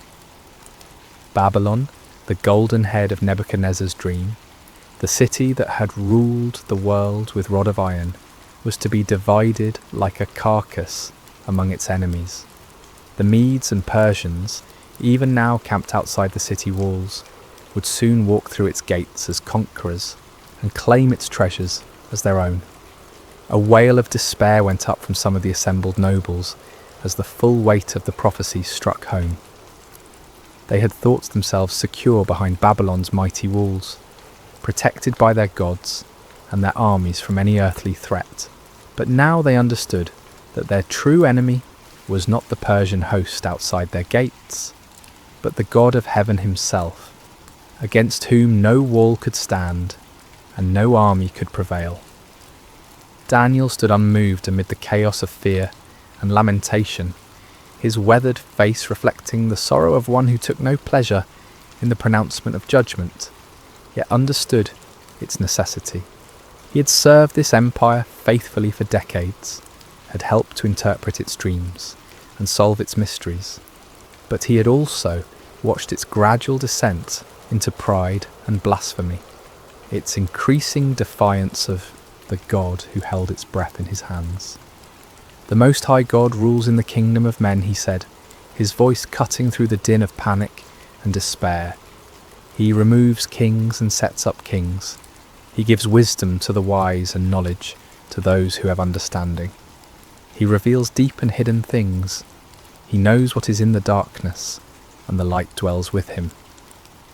These words, drawn from his own experience of divine revelation, served as both comfort and warning to all who heard them. Comfort to those who trusted in the sovereign God, for they could be assured that no earthly power could stand against his ultimate purposes, but warning to those who set themselves against heaven's will, for they would surely be brought low in their appointed time. King Belshazzar, supported now by his guards and struggling to maintain even a semblance of royal dignity, looked up at Daniel with eyes haunted by the certainty of doom. Yet even in his extremity, he sought to honour his promise to the man who had solved the mystery that had baffled all his wise men. "Clothe Daniel with purple," he commanded, in a voice barely above a whisper, "and put a chain of gold around his neck, and proclaim that he shall be the third ruler in the kingdom." It was a pathetic gesture, the dying king attempting to bestow honours, even as his kingdom crumbled around him. The purple robe was brought, the golden chain placed around Daniel's neck, but these earthly symbols of power seemed hollow and meaningless in the face of the divine judgment that had been pronounced. Daniel accepted the honours not for their own sake, but as a testimony to the truth of his words. When the people saw that the king himself acknowledged the accuracy of the Hebrew prophet's interpretation, they would know that the doom of Babylon was certain and that the God of Israel was indeed sovereign over all earthly kingdoms. As the purple robes settled around Daniel's aged shoulders, and the golden chain caught the light of the supernatural writing on the wall, the contrast could not have been more stark. Here stood a man clothed with earthly honours, yet serving a heavenly king, while around him an empire clothed in pride and blasphemy faced its final hour of judgment. The words on the wall continued to burn with undiminished intensity, their message now fully revealed but their power unabated. They served as a permanent reminder that the kingdoms of this world are temporary, subject to the sovereign will of the God who numbers their days and weighs their deeds in the balance of perfect justice. Even as Daniel spoke his interpretation and received the hollow honours of a doomed king, the wheels of divine judgment were already turning beyond the palace walls. For months, the Persian army under Cyrus had maintained their siege of the great city, but the Babylonians had felt secure behind walls that had never been breached by any earthly foe. They had provisions to last for years, abundant water from the Euphrates River, and an unshakable confidence in the strength of their defences. But on this night, a supernatural writing blazed upon the palace wall, and prophecy sealed the empire's fate. Cyrus was putting into motion a plan of breathtaking audacity that would prove that no human fortress can stand against the purposes of the Almighty. The Euphrates River, which flowed through the heart of Babylon and provided both water and transportation for the great city, was also its greatest vulnerability. The river entered the city through massive gates that could be lowered into the water, and it flowed beneath the walls through channels that were thought to be too narrow and well defended for any army to use as an entrance. But Cyrus had spent months studying these defences, and his engineers had been working tirelessly upstream from the city, digging channels and building dams that would allow them to divert the mighty river from its course. The work had been done quietly, secretly, hidden from Babylonian scouts by the darkness of night and the cleverness of Persian engineering. As the banquet hall erupted in chaos at Daniel's interpretation, as nobles fled in terror and servants cowered in corners, the Persian engineers upstream were opening their carefully constructed channels. The waters of the Euphrates, which had flowed through Babylon for centuries, began to turn aside into the new channels that Cyrus had prepared. At first the change was barely noticeable. The river level dropped slowly, gradually, as if affected by nothing more than seasonal variations. But as more water was diverted, as the new channels carried away the river's flow, the level within the city began to drop significantly. By midnight, Persian soldiers were wading through knee-deep water where once the river had flowed deep and strong. They moved silently through the darkness, following the riverbed beneath the great walls of Babylon, their weapons wrapped in cloth to prevent any sound that might alert the guards above. The Babylonian sentries, focused on watching for attacks against the massive gates and towering walls, never thought to look down at the river that had always been their protection. They were drunk on wine from the royal feast, their attention scattered by the strange reports of supernatural writing in the palace, their confidence unshaken by any thought that their impregnable city could fall in a single night. The first Persian soldiers emerged from the river channels near the heart of the city, just as Daniel finished pronouncing his interpretation.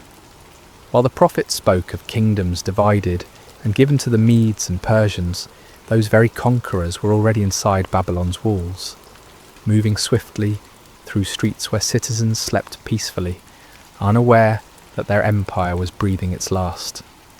The palace guards, those few who remained at their posts while most had crowded into the banquet hall to witness the supernatural spectacle, were overwhelmed before they could raise an alarm. Persian steel, sharp and silent in the darkness, found its mark with deadly efficiency. Within minutes, the palace was secured, its approaches controlled by Cyrus's elite troops. In the banquet hall, King Belshazzar was still struggling to comprehend the magnitude of his doom when the great doors burst open and Persian soldiers poured into the room.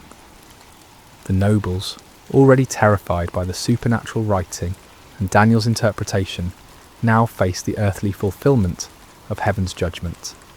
Some tried to flee, but found every exit blocked by armed men. Others fell to their knees, begging for mercy that would not come.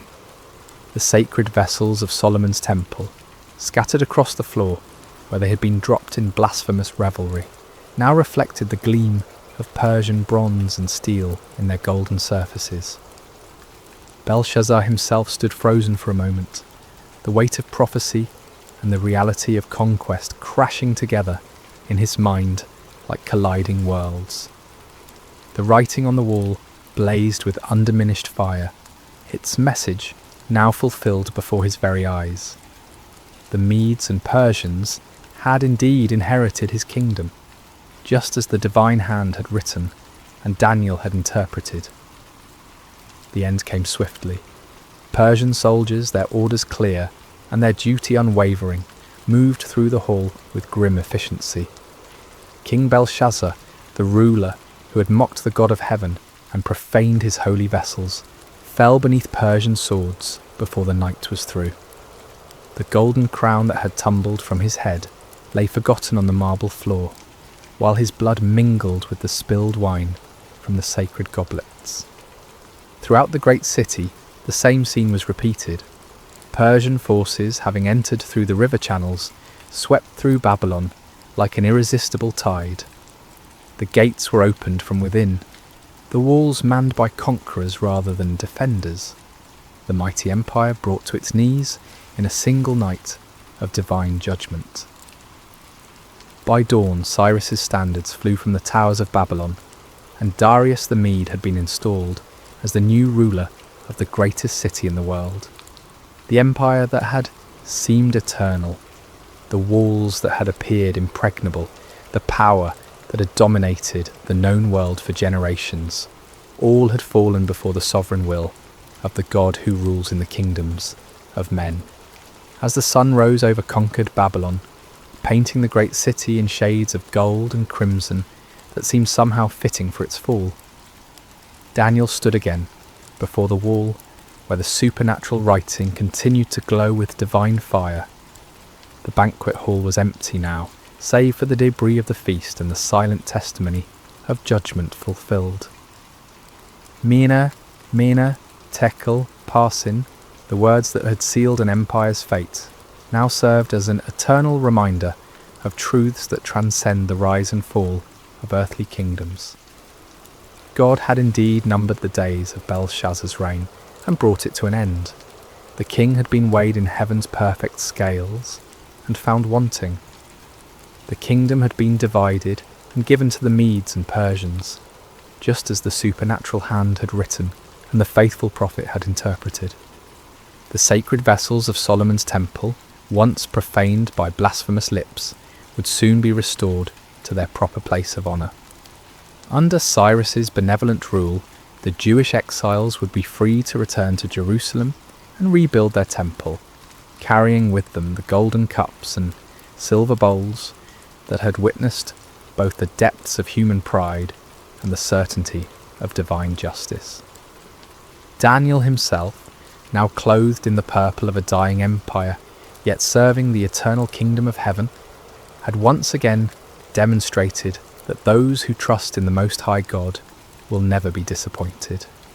Through him, the sovereignty of the Almighty had been proclaimed in the halls of earthly power, and the vanity of human pride had been exposed for all to see.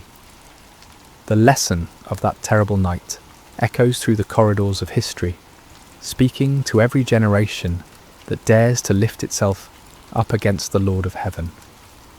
Kingdoms rise and fall like waves upon the shore.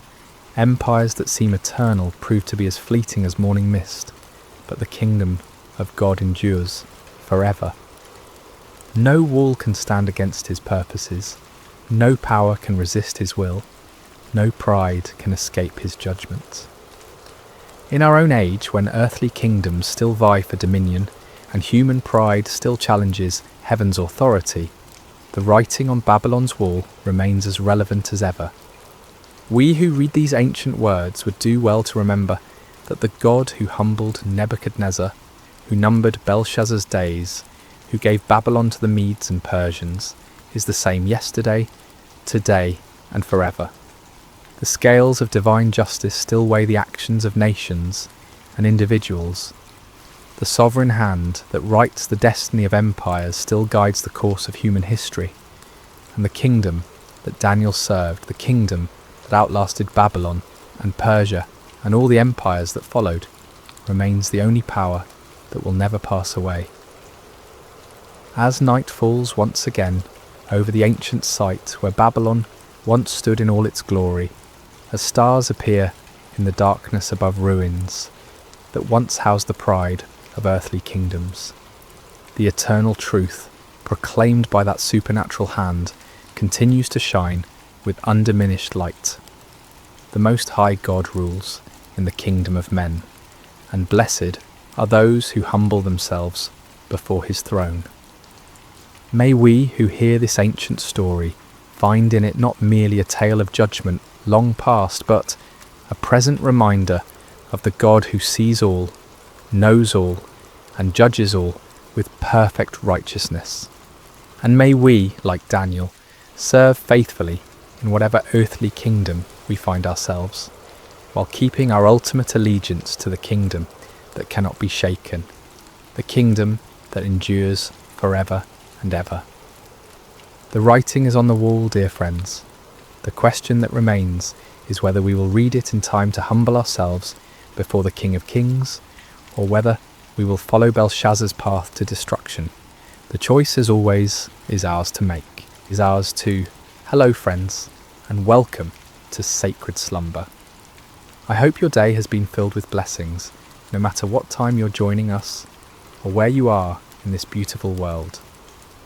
Before we begin tonight's journey into the remarkable story of Gideon, I want to invite you to subscribe to Sacred Slumber, so you never miss these powerful biblical narratives that can transform your heart and strengthen your faith. Now let's settle in as we explore one of the most extraordinary accounts of courage, faith, and divine intervention in all of Scripture. The sun hung low over the hills of Israel, casting long shadows across a land that had once flowed with milk and honey. But those days seemed like distant memories now. The once prosperous nation had fallen into chaos, its people scattered and hiding like frightened animals. For 7 long years, the Midianites had swept down upon Israel like locusts, devouring everything in their path. Picture, if you will, the terror that gripped every village and farmstead. Families would wake each morning, not knowing if this would be the day the raiders would come. Fathers would venture out to check their crops, only to find them trampled and stolen. Children would be hushed to silence at the first sound of hoofbeats on the horizon. The very air seemed thick with fear and desperation. The Midianites, along with their allies, the Amalekites, and other eastern peoples, had turned the conquest of Israel into an annual ritual. Like a plague of locusts, they would arrive at harvest time, their camels beyond counting, stretching across the landscape as far as the eye could see. They would strip the land bare, taking not only the grain and livestock, but also crushing the spirits of God's chosen people. Farmers had abandoned their fields, choosing instead to hide in mountain caves and underground chambers. The marketplaces that once bustled with commerce now stood empty and silent. What should have been a time of celebration and thanksgiving for the harvest had become a season of dread and starvation. Israel's cities, once proud and strong, had crumbled into mere shadows of their former glory. The walls that should have protected the people lay in ruins, and the gates that once welcomed travellers now hung broken on their hinges. It was as if the very blessing of God had departed from the land, leaving behind only sorrow and defeat. In this atmosphere of despair, mothers would gather their children close and whisper the old stories of how God had delivered their ancestors from Egypt, how he had parted the Red Sea and given them victory over mighty enemies. But those stories seemed like fairy tales now, beautiful but impossible dreams from a time when God still cared about his people. The elders of Israel shook their heads in bewilderment. Where was the God of Abraham, Isaac and Jacob? Where was the mighty deliverer who had once fought for them? Had he forgotten his covenant? Had he abandoned them to their enemies forever? It was into this world of darkness and desperation that our story begins, in the small town of Ophrah, where a young man named Gideon was about to discover that God had not forgotten his people after all. But Gideon, like so many others, had lost hope. He had watched his family's livelihood disappear year after year, and he had grown tired of empty promises and unanswered prayers. On this particular day, the storm clouds gathered on the horizon, both literally and figuratively. Gideon was engaged in the dangerous work of threshing wheat, but he wasn't doing it in the traditional threshing floor, where the grain could be properly separated from the chaff by the wind. Instead, he was hidden away in a wine press, a place where grapes were normally crushed to make wine. It was cramped, inefficient, and poorly ventilated, but it offered something more valuable than convenience. It offered concealment from enemy eyes. As Gideon worked in his makeshift hiding place, sweat dripping from his brow in the confined space, he embodied the broken spirit of his entire nation. Here was a man reduced to secret, fearful labour just to provide basic sustenance for his family. The very act of threshing wheat, once a joyful community celebration, had become a furtive, isolated struggle for survival. Little did Gideon know that this moment of apparent defeat would become the launching pad for one of the most remarkable displays of God's power in human history. The God who seemed absent was actually watching, waiting, and preparing to use this unlikely hero in ways that would astound both friend and foe alike. The rhythm of Gideon's work was steady but tense.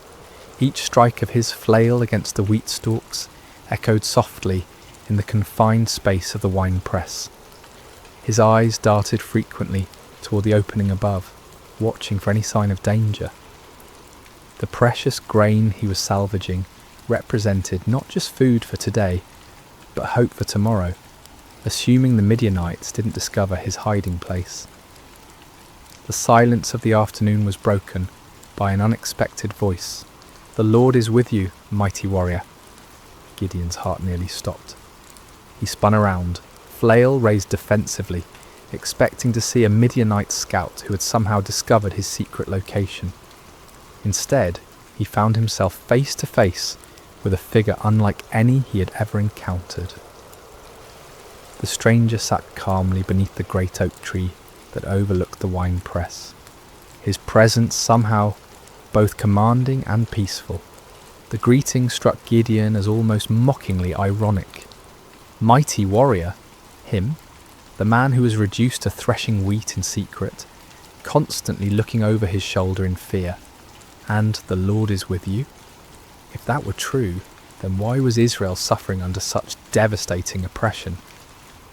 "Pardon me, my lord," Gideon replied, his voice heavy with skepticism and pain. "But if the Lord is with us, why has all this happened to us? Where are all his wonders that our ancestors told us about when they said, 'Did not the Lord bring us up out of Egypt?'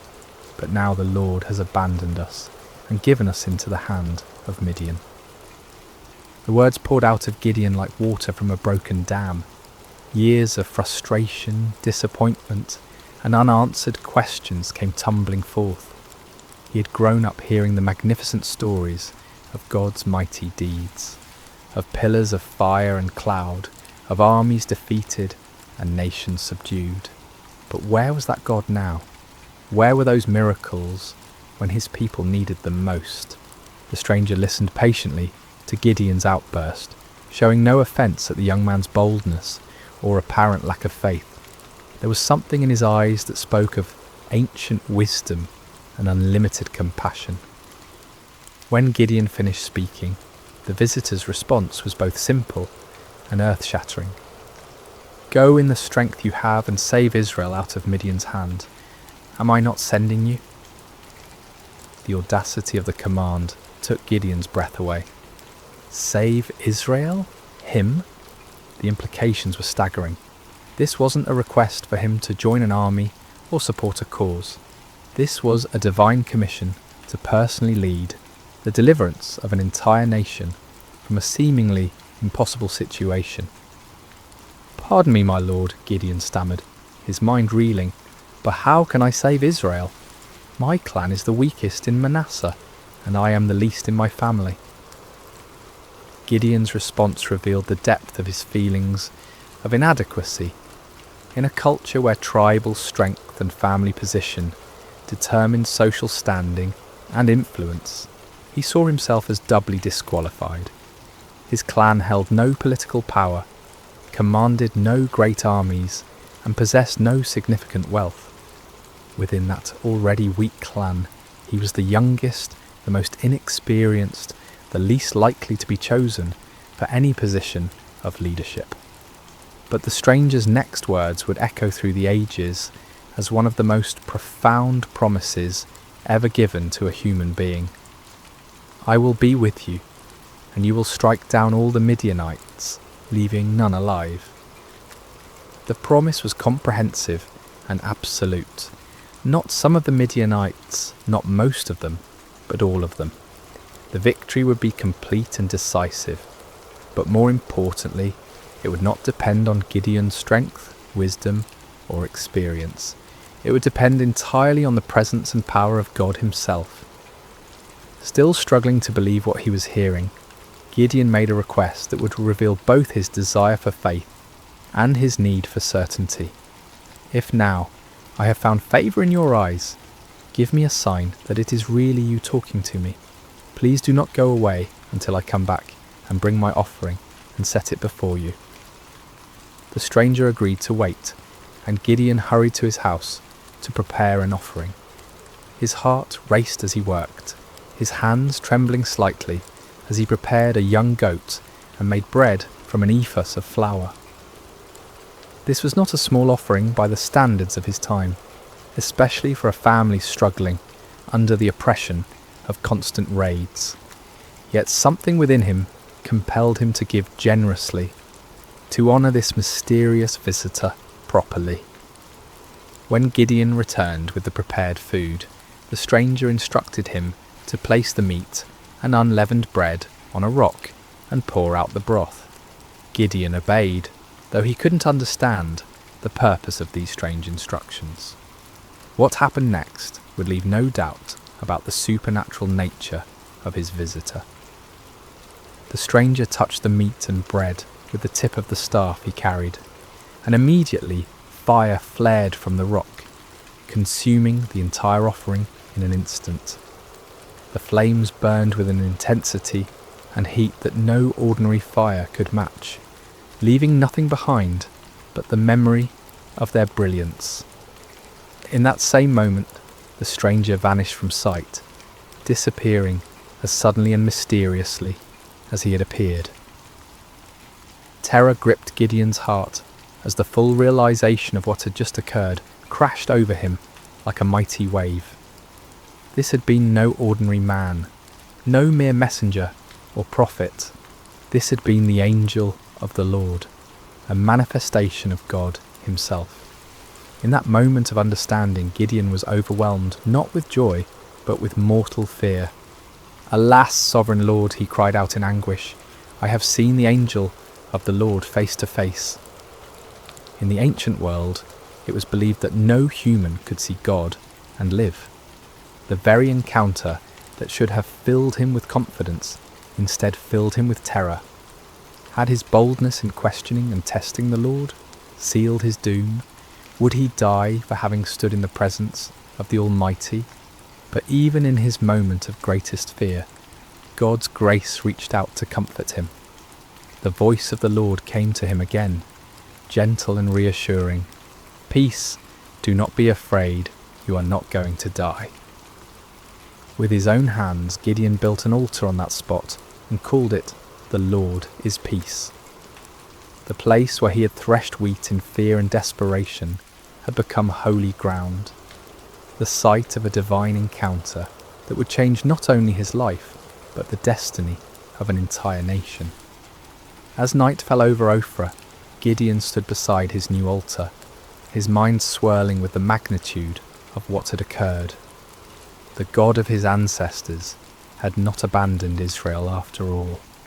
He had been working, planning, preparing for this very moment, and somehow, incredibly, he had chosen Gideon to be his instrument of deliverance. Yet even as faith began to bloom in his heart, doubt lingered like shadows at the edges of his mind. The task before him seemed impossible, the odds insurmountable. How could he, one man from the weakest clan in Manasseh, possibly hope to defeat the countless multitudes of Midian and their allies?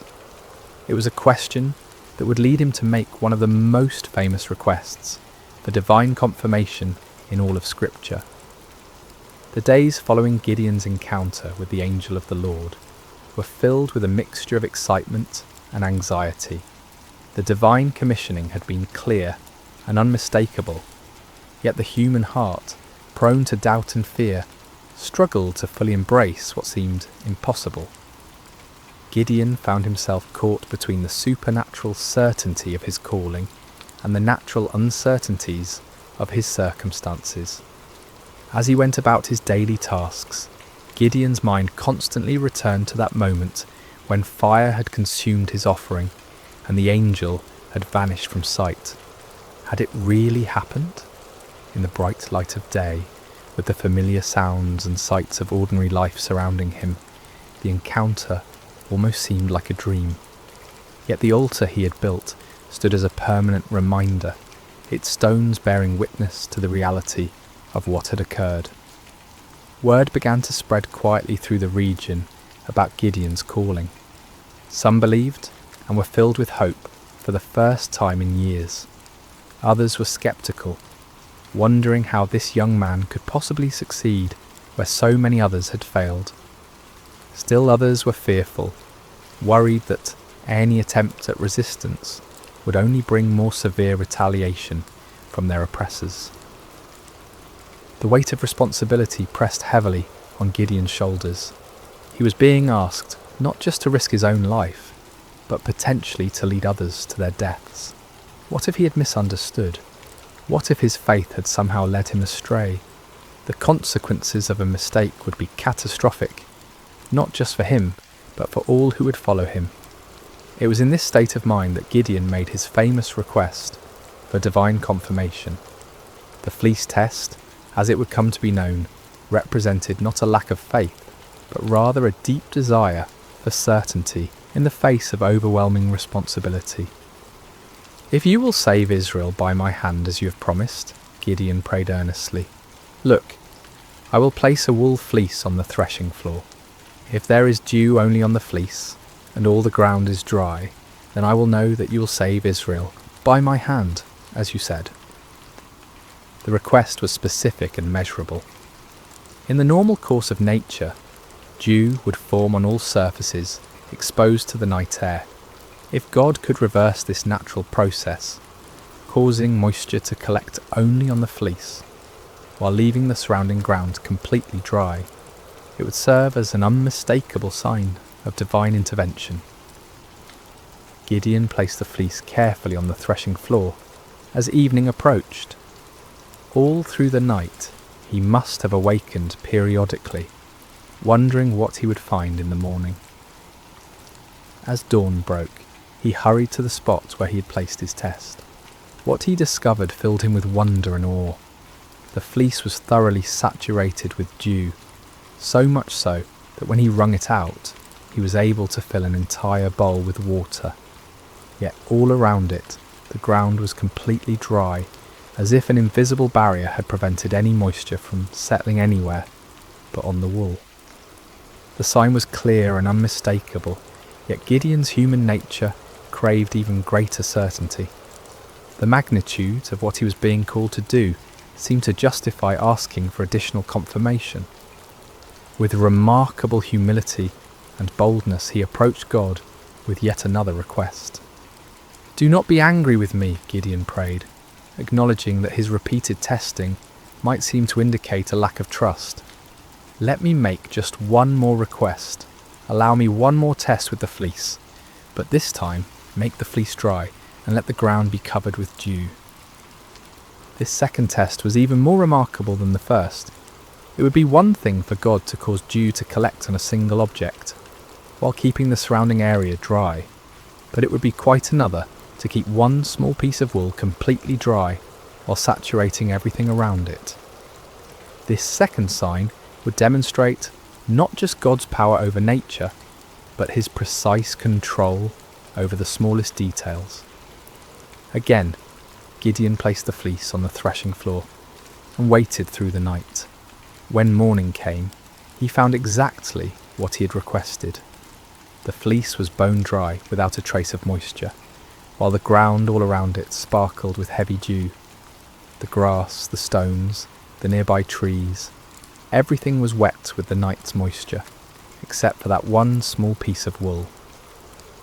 God had patiently granted both requests, demonstrating not anger at Gideon's need for reassurance, but understanding and compassion for human weakness. The fleece tests revealed important truths about the nature of faith and the character of God. Faith is not the absence of questions or doubts. Rather, it is the willingness to act in obedience despite those questions and doubts. Moreover, God's response to Gideon's requests showed his patience with those who seek him earnestly. He did not rebuke Gideon for his need for confirmation, nor did he withdraw his calling because of the young man's hesitation. Instead, he graciously provided the assurance that Gideon needed to step forward in faith. The fleece tests also demonstrated the balance between seeking divine guidance and taking action. There comes a point when further testing can become an excuse for inaction, when the desire for certainty becomes a barrier to obedience. Gideon wisely limited his requests to 2 clear signs, then proceeded to act on what he'd received. As news of these miraculous signs spread throughout the tribes of Israel, hope began to stir in hearts that had been dormant for years. Perhaps God had not forgotten them after all. Perhaps deliverance was indeed coming through this unlikely young man from Ophrah. But before Gideon could lead Israel into battle against their oppressors, he would need to assemble an army. The call went out throughout the territories of Manasseh, Asher, Zebulun, and Naphtali. Men who had been hiding in caves and mountain strongholds began to emerge, drawn by the promise of freedom and the reports of God's miraculous confirmations. The response was overwhelming. 32,000 men answered the call, a substantial army by any measure. These were not professional soldiers, but farmers and craftsmen, fathers and sons, united by their hatred of oppression and their desperate hope for liberation. They came carrying whatever weapons they could find: swords that had been hidden from enemy raids, spears hastily fashioned from farming tools, bows that had been used for hunting game in the wilderness. As Gideon looked out over this vast assembly of volunteers, he might have felt a surge of confidence. Surely with 32,000 men, even amateur fighters, he could mount a credible challenge to the Midianite forces. The odds were still daunting, given that the enemy could field armies many times larger, but at least now they had a fighting chance. Yet God had other plans. The fleece tests had been preparation not just for Gideon's faith, but for an even greater demonstration of divine power.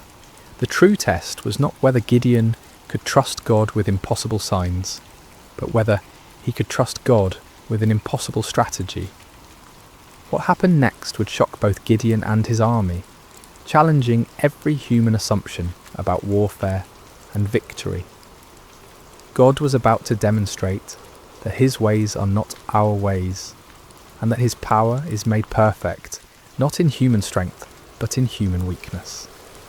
The morning sun cast long shadows across the camp as 32,000 men prepared for what they believed would be their march to war. Weapons were sharpened, provisions were packed, and final prayers were offered. The air buzzed with nervous energy as farmers turned warriors contemplated the battle that lay ahead. Gideon moved among his troops, offering words of encouragement and trying to project the confidence that a leader must display. Yet privately, he was still awed by the magnitude of what was happening. Just weeks earlier, he had been hiding in a wine press, and now he stood at the head of the largest volunteer army Israel had assembled in generations. But as the army prepared to march toward the enemy encampment, God spoke to Gideon with words that must have sent shockwaves through his entire being. "You have too many men. I cannot deliver Midian into their hands, or Israel would boast against me. Our own strength has saved us." Too many men? The statement seemed to defy all military logic. The Midianites and their allies numbered in the hundreds of thousands. Their camels alone described as being like locusts for multitude. How could 32,000 possibly be considered too many? Yet God's reasoning revealed a profound truth about the nature of divine deliverance. If Israel won the coming battle through conventional military means, they would inevitably credit their victory to their own strength, strategy, and courage. The victory needed to be so obviously supernatural that no one could mistake its source. God's glory was at stake, and that glory could not be shared with human pride. Following God's instructions, Gideon stood before his assembled army and made an announcement that must have stunned many of the volunteers. Anyone who trembles with fear may turn back and leave Mount Gilead. The offer was based on an ancient law found in Deuteronomy, which recognized that fearful soldiers could spread panic through the ranks and actually weaken an army's effectiveness. But in this case, the dismissal served a different purpose entirely. God was beginning the process of reducing the army to a size that would make his intervention unmistakable. The response to Gideon's announcement was immediate and devastating. 22,000 men took advantage of the opportunity to withdraw from what many probably saw as a suicide mission anyway. These were not cowards in the traditional sense. They were ordinary people facing an extraordinary situation, and they chose the safety of their families over the uncertainties of battle. As Gideon watched more than 2/3 of his army walk away, his heart must have sunk. 10,000 men remained, still a respectable force, but far fewer than what seemed necessary for the task ahead. Surely now they could proceed with God's blessing. But God was not finished with his reductions. "There are still too many men," came the divine word. "Take them down to the water, and I will thin them out for you there. If I say, 'This one shall go with you,' he shall go. But if I say, 'This one shall not go with you,' he shall not go." The instruction was puzzling and specific, Gideon was to observe how the men drank water and select his final army based on their drinking method. Of all the criteria that might be used to choose warriors, how they consumed water seemed among the least relevant to military prowess. At the water's edge, the 10,000 men revealed their character through their approach to drinking. The vast majority knelt down and put their faces directly to the water, drinking deeply and focusing entirely on satisfying their thirst. But a small group, only 300 men, demonstrated a different approach. They brought water to their mouths with their hands, lapping it like dogs while maintaining their vigilance and readiness. God's instruction was clear. With the 300 men that lapped, I will save you and give the Midianites into your hands. Let all the others go home. The reduction was complete and shocking. From 32,000 to 300 represented a decrease of more than 99%. What had begun as a substantial army was now reduced to little more than a large company. The odds, already daunting, had become mathematically absurd. Yet the selection criteria revealed profound spiritual truths. The 300 men who were chosen had demonstrated alertness, self-discipline, and readiness, even in a moment of personal need. While drinking, they had maintained their awareness of their surroundings, prepared for action at a moment's notice. These qualities, while admirable in soldiers, were really symbols of spiritual preparedness and faithfulness. As the dismissed soldiers departed, taking most of the weapons and supplies with them, Gideon was left with 300 men who looked more like a ceremonial guard than a fighting force. The enemy they faced was described in terms that emphasized their overwhelming numbers. All the Midianites, the Amalekites, and the other eastern peoples had settled in the valley, thick as locusts. Their camels could no more be counted than the sand on the seashore. The disparity was so extreme that it moved beyond the realm of military strategy into the realm of the miraculous. No human commander would voluntarily reduce his forces to such a level when facing such overwhelming odds. Yet this was precisely God's point. The victory that was coming would be so clearly divine in origin that no one could attribute it to human planning or prowess. For Gideon, this final reduction must have been the ultimate test of faith. Everything in his military thinking, everything in his natural instincts, everything in conventional wisdom screamed against such a strategy. Yet his experiences with the fleece had prepared him for this moment. He had learned to trust God's ways even when they contradicted human logic. The 300 men who remained showed remarkable faith as well. They could see the enemy forces spread across the valley below them. They knew the odds better than anyone, yet they chose to stay, to trust in the God who had called them through his servant Gideon. As night fell over the Israelite camp, the 300 men prepared for what would be the most unconventional battle in military history. They had no idea that they were about to participate in a victory that would be remembered and celebrated for thousands of years. A victory that would demonstrate God's power to use the weak to confound the mighty. The stage was set for a night that would change everything. The Midianites slept in their countless tents, confident in their overwhelming superiority. The 300 Israelites made their final preparations, trusting in a God who specialized in impossible victories. The hours before dawn are often the darkest, both literally and figuratively. As Gideon and his 300 men crouched in the hills overlooking the vast enemy encampment, the weight of their impossible mission pressed down upon them like a physical burden. The valley below was filled with the tents of their enemies, stretching as far as the eye could see in the starlight, a sea of canvas that housed an army larger than any they had ever faced. Despite the miraculous signs he had witnessed and the divine assurances he had received, Gideon still struggled with doubt.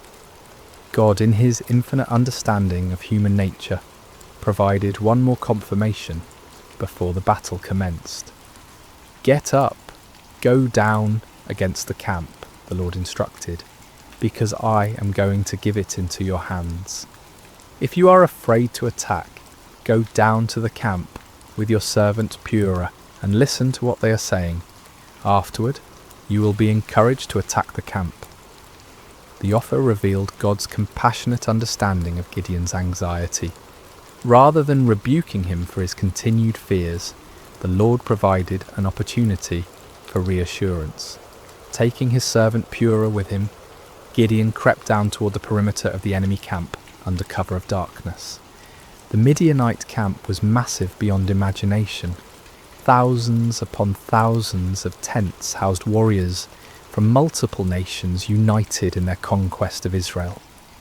The sounds of the sleeping army filled the night air, snoring soldiers, restless camels, the occasional challenge of sentries. The very scale of the enemy forces should have been overwhelming to any reasonable observer. As Gideon and Purah approached the outer edge of the camp, they overheard a conversation between two Midianite soldiers.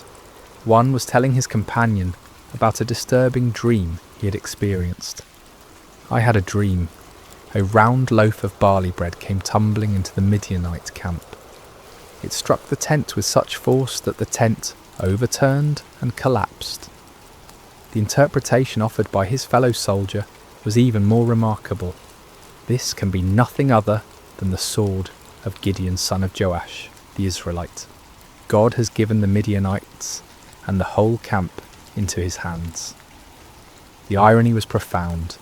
Here in the heart of the enemy camp, God was providing confirmation through the mouths of Israel's oppressors themselves. The barley bread in the dream was significant. Barley was considered the food of the poor, inferior to wheat. Yet in the dream, this humble loaf had the power to destroy the entire enemy position. The symbolism was clear. God would use the humble and despised to bring down the mighty and proud. That Gideon's name was already known to the enemy indicated that word of the gathering Israelite resistance had reached their ears. Rather than being encouraged by their overwhelming numerical superiority, some among the Midianites were apparently experiencing anxiety about this upstart Hebrew leader. God was already working in the hearts and minds of the enemy, preparing them for defeat. Gideon and Purah retreated to their own lines, hearts pounding with excitement and renewed confidence. The doubt that had plagued Gideon was finally dispelled by this remarkable confirmation. When they reached the Israelite position, Gideon called his men together for final instructions. "Get up," he announced with newfound authority and confidence. "The Lord has given the Midianite camp into your hands." What followed was perhaps the most unusual battle plan in military history. Instead of swords and spears, Gideon distributed trumpets, empty clay jars, and torches to each of his 300 men. The weapons of conventional warfare were set aside in favour of items that seemed more suited to a religious ceremony than a military campaign. Gideon divided his small force into 3 companies of 100 men each. The strategy was simple, yet audacious. They would surround the enemy camp and at Gideon's signal create as much noise and confusion as possible while giving the appearance of a much larger force. "Watch me," Gideon instructed his men. "Follow my lead. When I get to the edge of the camp, do exactly as I do. When I and all who are with me blow our trumpets, then from all around the camp blow yours and shout, 'For the Lord and for Gideon.'" The plan required perfect timing and coordination. Each man would conceal his torch inside a clay jar, maintaining complete darkness and silence until the moment of attack. Then at Gideon's signal, they would simultaneously break their jars, revealing blazing torches, blow their trumpets with all their might, and shout their battle cry. The psychological impact was designed to be devastating. the enemy would suddenly find themselves surrounded by lights and noise, creating the impression of a massive attacking force. In the confusion of a night assault, with limited visibility and the disorientation of being awakened from sleep, even experienced soldiers could panic and lose their sense of direction. As the three companies moved into position around the vast perimeter of the enemy camp, each man must have felt the weight of the moment. They were not professional soldiers, but ordinary citizens who had answered the call to fight for their freedom. Now they found themselves in the most critical moment of their lives, armed with the most unconventional weapons imaginable, trusting in a God who had promised victory through seemingly impossible means. The middle watch around midnight was traditionally the time when sentries were changed and vigilance was often at its lowest point. It was at this precise moment that Gideon and his 100 men reached their assigned position on the edge of the camp. Across the valley, 200 other men waited in similar positions, every eye fixed on their leader for the signal that would begin the battle. Gideon raised his torch-filled jar high above his head, then brought it down sharply, smashing it against a rock. The clay shattered with a sound that seemed to echo across the silent valley, and immediately his torch blazed forth in the darkness. At the same instant, he lifted his trumpet to his lips and blew a long, piercing blast. "For the Lord and for Gideon," he shouted at the top of his lungs. The signal rippled around the camp as 300 jars smashed simultaneously. 300 torches burst into flame, and 300 trumpet heights sounded their defiant call.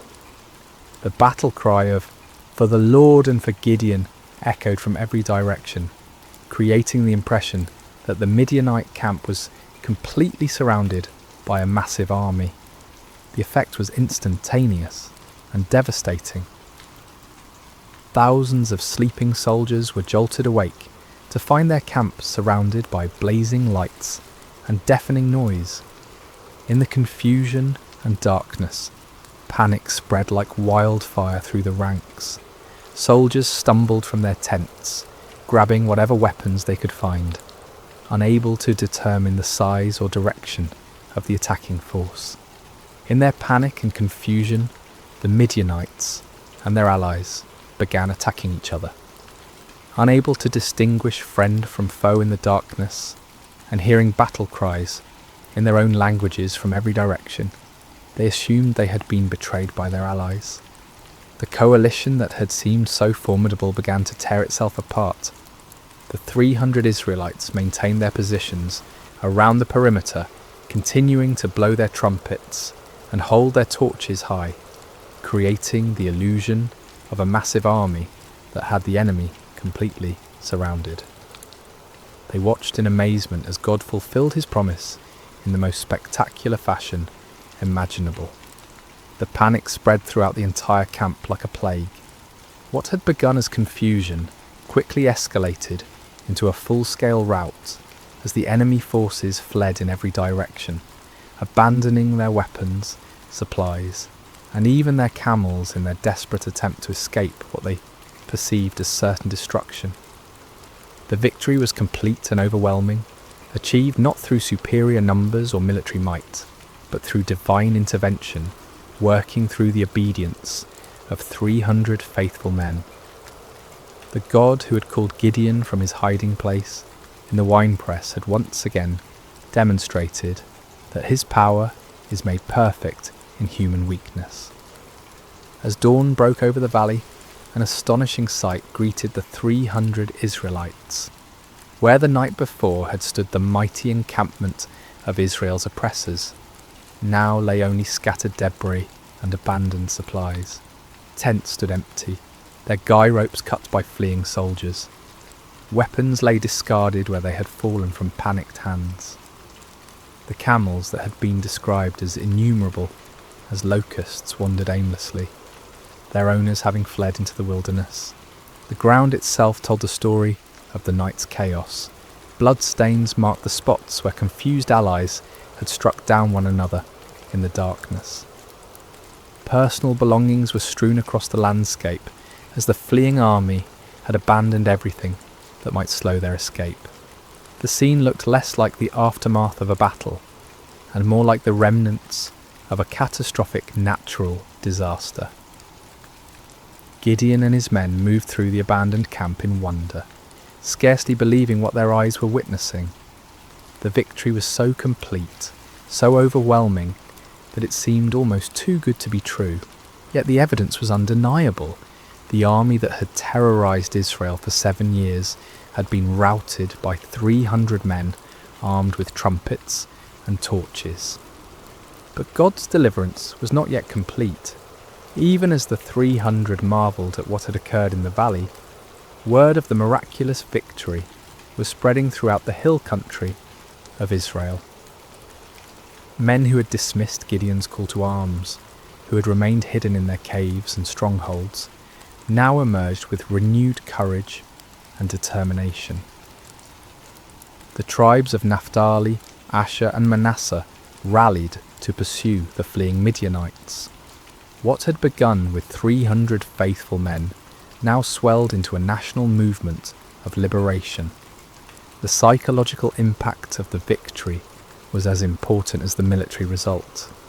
The myth of Midianite invincibility had been shattered in a single night, and the spirit of resistance that had been dormant for so long now burst forth like a river breaking through a dam. Gideon sent messengers throughout the hill country of Ephraim with urgent instructions. Come down against the Midianites and seize the waters of the Jordan ahead of them as far as Beth-barah. This strategic move would cut off the enemy's escape routes and ensure that the victory would be complete. The Ephraimites responded with enthusiasm, capturing the fords of the Jordan and trapping many of the fleeing Midianites. In the pursuit that followed, they captured 2 of the Midianite leaders, Oreb and Zeb, whose names meant raven and wolf. These princes, who had struck terror into Israelite hearts for years, were now defeated and killed at the places that would forever bear their names: the rock of Oreb and the winepress of Zeb. The pursuit continued beyond the Jordan as Gideon and his original 300, though exhausted, pressed on to capture the remaining Midianite kings, Zebah and Zalmunna. The victory was total and decisive. An empire that had dominated the region for 7 years was completely destroyed in a matter of days.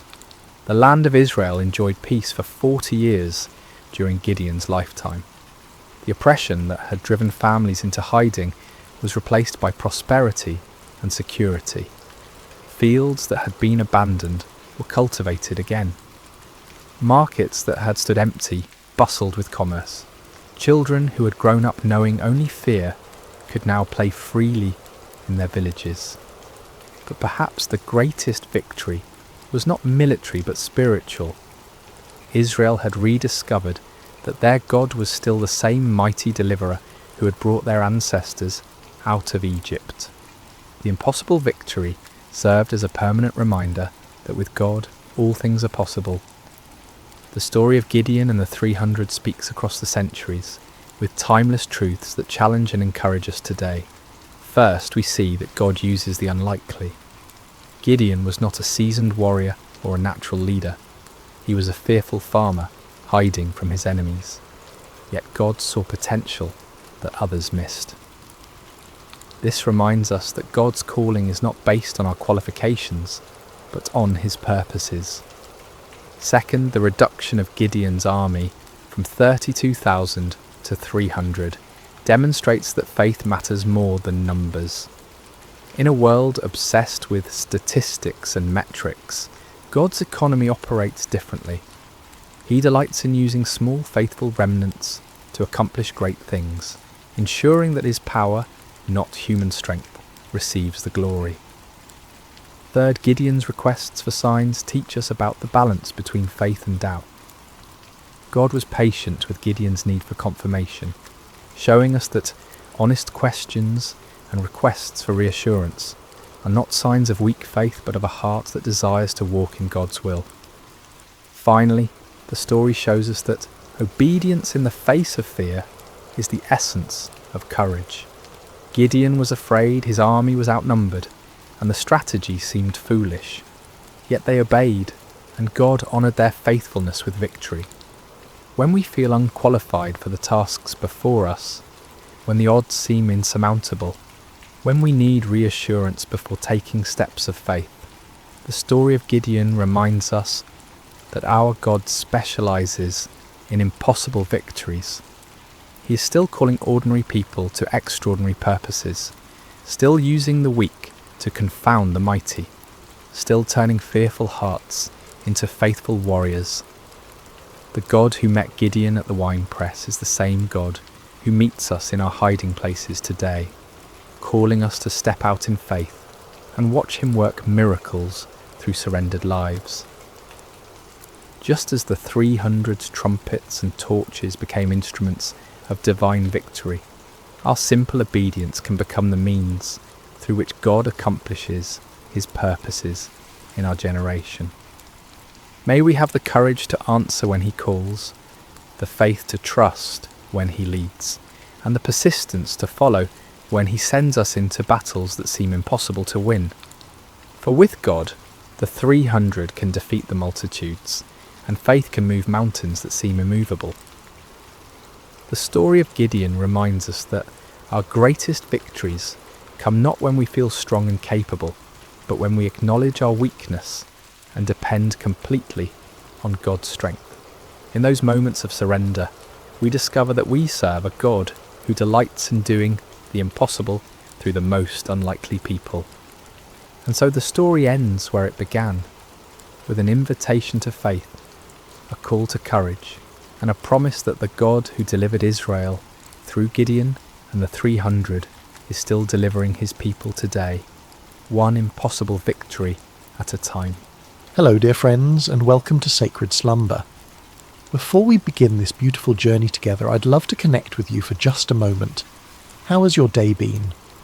Whether it's morning, afternoon or evening where you are in the world, I hope this story finds you in a peaceful place, ready to receive some comfort and inspiration. No matter what corner of the globe you're listening from, you're part of our Sacred Slumber family. If you haven't already, please consider subscribing to Sacred Slumber for more stories like this one that will nourish your soul and bring peace to your heart.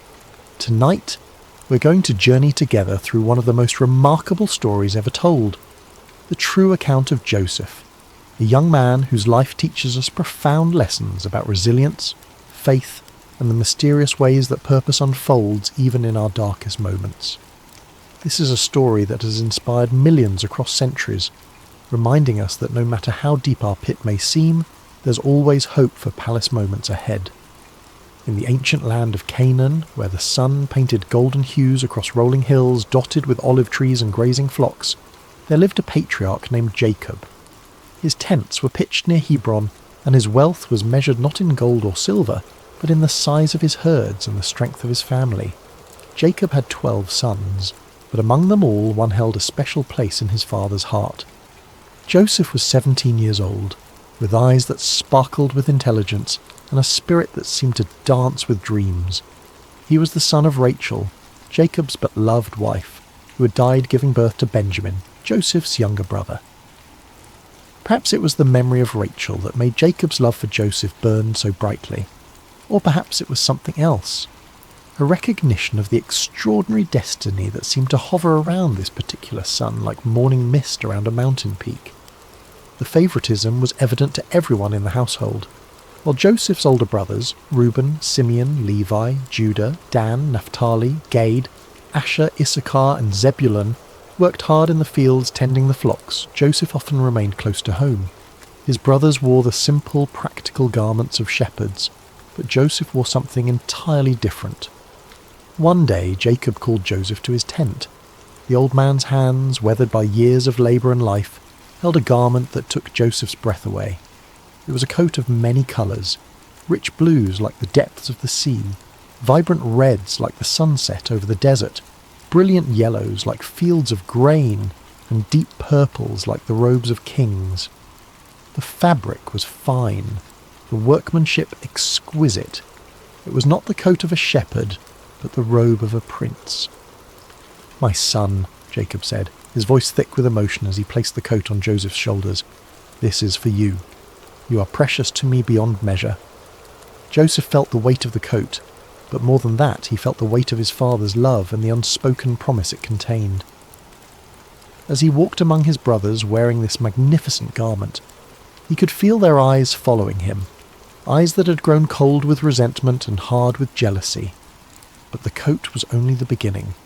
Joseph had always been a dreamer, but now his dreams took on a quality that was both wonderful and troubling. One morning, as the family gathered for their meal, Joseph could no longer contain the vision that had visited him in the night. "Listen to this dream I had," Joseph said, his voice bright with excitement and innocence. "We were binding sheaves of grain out in the field, when suddenly my sheaf rose and stood upright, while your sheaves gathered around mine and bowed down to it." The silence that followed was deafening. His brothers exchanged glances that spoke volumes. Reuben's jaw tightened. Simeon's hands clenched into fists. Judah shook his head in disgust. "Do you intend to reign over us?" Simeon asked, his voice dripping with sarcasm. "Will you actually rule us?"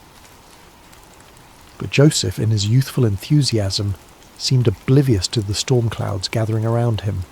Soon after, he had another dream, even more vivid than the first. "Listen," he said one evening as the family sat around the fire, the flames casting dancing shadows on their faces. "I had another dream, and this time the sun and moon and 11 stars were bowing down to me." Even Jacob was troubled by this dream. "What is this dream you had?" he asked, his voice carrying a note of concern. "Will your mother and I and your brothers actually come and bow down to the ground before you?" Though Jacob rebuked Joseph publicly, privately he pondered these words in his heart. There was something about his son's dreams that felt different from ordinary night visions. They carried the weight of prophecy, the sense of divine purpose. But for Joseph's brothers, these dreams were the final straw. Their hatred for Joseph grew like a cancer, fed by jealousy and watered by resentment. The brothers could hardly speak a civil word to Joseph anymore. When he approached, conversation stopped. When he tried to join their work, they found reasons to send him away. The coat of many colours became a symbol of everything they despised about their father's favouritism and their brother's apparent arrogance.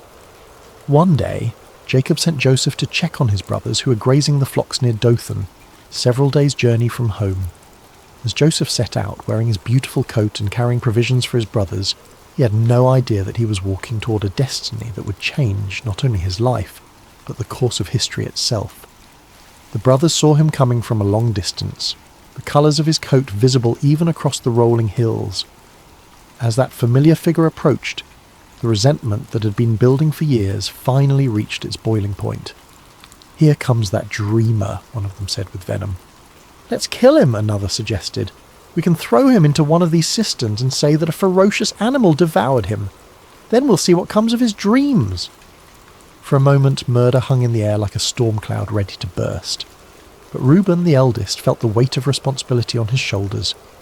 "Let's not take his life," he said quickly. "Throw him into this cistern here in the wilderness, but don't lay a hand on him." Privately, Reuben planned to rescue Joseph later and return him to their father. When Joseph finally reached his brothers, he greeted them with a smile, completely unaware of the dark thoughts that had been brewing in their hearts. But instead of the warm welcome he expected, they seized him roughly. Hands that should have embraced him tore at his beautiful coat, stripping it from his body. Before he could fully comprehend what was happening, they had grabbed him and thrown him into an empty cistern. The pit was deep and dry, its walls smooth stone that offered no hope of escape. As Joseph hit the bottom, the breath knocked from his lungs. He looked up to see the circle of sky above growing smaller as his brothers walked away. The silence was overwhelming. One moment he had been walking free under the open sky, and the next he was trapped in a hole in the ground, abandoned by his own family. Above him, his brothers sat down to eat their meal as if nothing had happened. The casual way they consumed their bread and cheese while their brother suffered below spoke volumes about how completely their hearts had been hardened by jealousy. But God's purposes are rarely thwarted by human cruelty, and even as Joseph sat in that pit, wondering if he would die there, divine providence was already at work. In the distance, a caravan of Ishmaelite traders appeared on the horizon, their camels loaded with spices, balm and myrrh bound for Egypt. Judah, perhaps feeling some stirring of conscience, looked at his brothers and said, "What will we gain if we kill our brother and cover up his blood? Come, let's sell him to the Ishmaelites and not lay our hands on him. After all, he is our brother, our own flesh and blood." The brothers agreed, seeing an opportunity to rid themselves of Joseph while making a profit. They pulled Joseph out of the cistern and sold him to the traders for 20 shekels of silver. As the caravan disappeared into the distance with Joseph bound among the slaves, the brothers took his coat of many colours and tore it. Then they killed a goat and dipped the coat in its blood. When they returned home, they presented the bloodied coat to their father. "We found this," they said.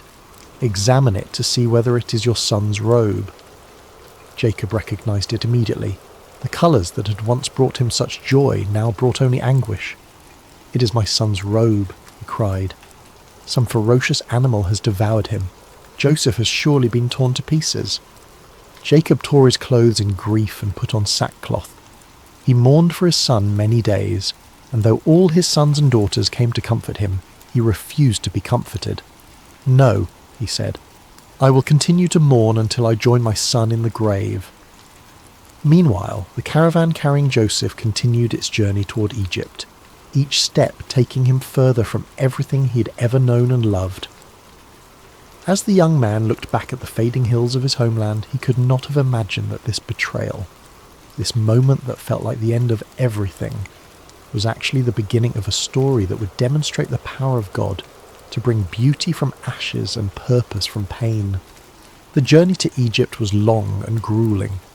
Joseph, who had never known anything but comfort and privilege, now found himself chained among slaves, his feet bloody from walking across rough terrain, his throat parched from the desert sun. The traders were not cruel, but neither were they kind. He was simply merchandise to them, a commodity to be delivered in good condition to fetch the best price. As the caravan crested the final hill before entering Egypt, Joseph's eyes widened at the sight before him. Egypt was unlike anything he had ever seen. The Nile River stretched like a blue ribbon through the landscape, its banks lined with lush green vegetation that stood in stark contrast to the golden desert beyond. Pyramids rose majestically in the distance, monuments to the power and sophistication of this ancient civilization. The cities teemed with activity, merchants hawking their wares, craftsmen plying their trades, and everywhere the bustle of a society that had mastered the art of turning the desert into a garden. In the slave market of Memphis, Joseph stood with the others as potential buyers examined them like livestock. His youth and obvious intelligence caught the eye of several bidders, but it was Potiphar, an officer of Pharaoh and captain of the guard, who ultimately purchased him. Potiphar was a man of considerable wealth and influence, with a household that required numerous servants to maintain its operations. Joseph's new life began in Potiphar's house, where he was assigned to work among the other servants. Everything about his circumstances had changed. He who had once worn a coat of many colours now dressed in the simple linen of a slave. He who had once been served was now serving others. He who had once been the favoured son was now property, with no rights and no freedom. But something remarkable happened in Potiphar's house. Instead of becoming bitter or despondent, Joseph chose to serve with excellence. When he was given a task, he completed it better than anyone expected. When he was assigned to care for something, he treated it as if it were his own. His attitude was not that of a man who had been wronged, but of someone who understood that his character was more important than his circumstances. It didn't take long for Potiphar to notice this exceptional young man. While other servants did only what was required of them, Joseph anticipated needs before they were expressed. He learned the Egyptian language with remarkable speed, mastered the customs of the household, and demonstrated an administrative ability that was far beyond his years. Most importantly, There was something about Joseph's presence that seemed to bring blessing wherever he went. Potiphar began to entrust Joseph with greater responsibilities. First, he made him his personal attendant. Then he put him in charge of his household affairs. Before long, Joseph was managing all of Potiphar's possessions, his property, his servants, his business dealings. The Egyptian captain of the guard had never seen anything like it. Everything that Joseph touched seemed to prosper. Years passed, and Joseph grew from a teenager into a handsome young man. The hardships he had endured had not broken him, but had instead forged him into someone of remarkable character and capability. Potiphar trusted him completely, to the point where he concerned himself with nothing except the food he ate. Everything else was in Joseph's capable hands. But success and favour can sometimes bring their own dangers, and Joseph was about to face a test that would prove even more challenging than the pit his brothers had thrown him into. Potiphar's wife had noticed the young Hebrew slave who had risen to such prominence in her household.